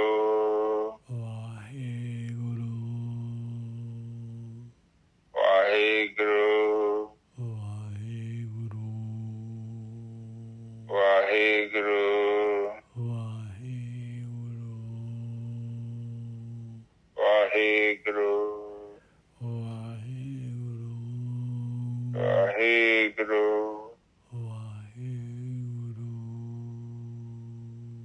ਵਾਹਿਗੁਰੂ ਵਾਹਿਗੁਰੂ ਵਾਹਿਗੁਰੂ ਵਾਹਿਗੁਰੂ ਵਾਹਿਗੁਰੂ। ਆ ਸੰਗਤ ਜੀ ਚੁੱਪ ਹੋ ਜਾਓ। ਵਾਹਿਗੁਰੂ ਵਾਹਿਗੁਰੂ ਵਾਹਿਗੁਰੂ ਵਾਹਿਗੁਰੂ ਵਾਹਿਗੁਰੂ ਵਾਹਿਗੁਰੂ ਵਾਹਿਗੁਰੂ। ਵਾਹਿਗੁਰੂ ਜੀ ਕਾ ਖਾਲਸਾ, ਵਾਹਿਗੁਰੂ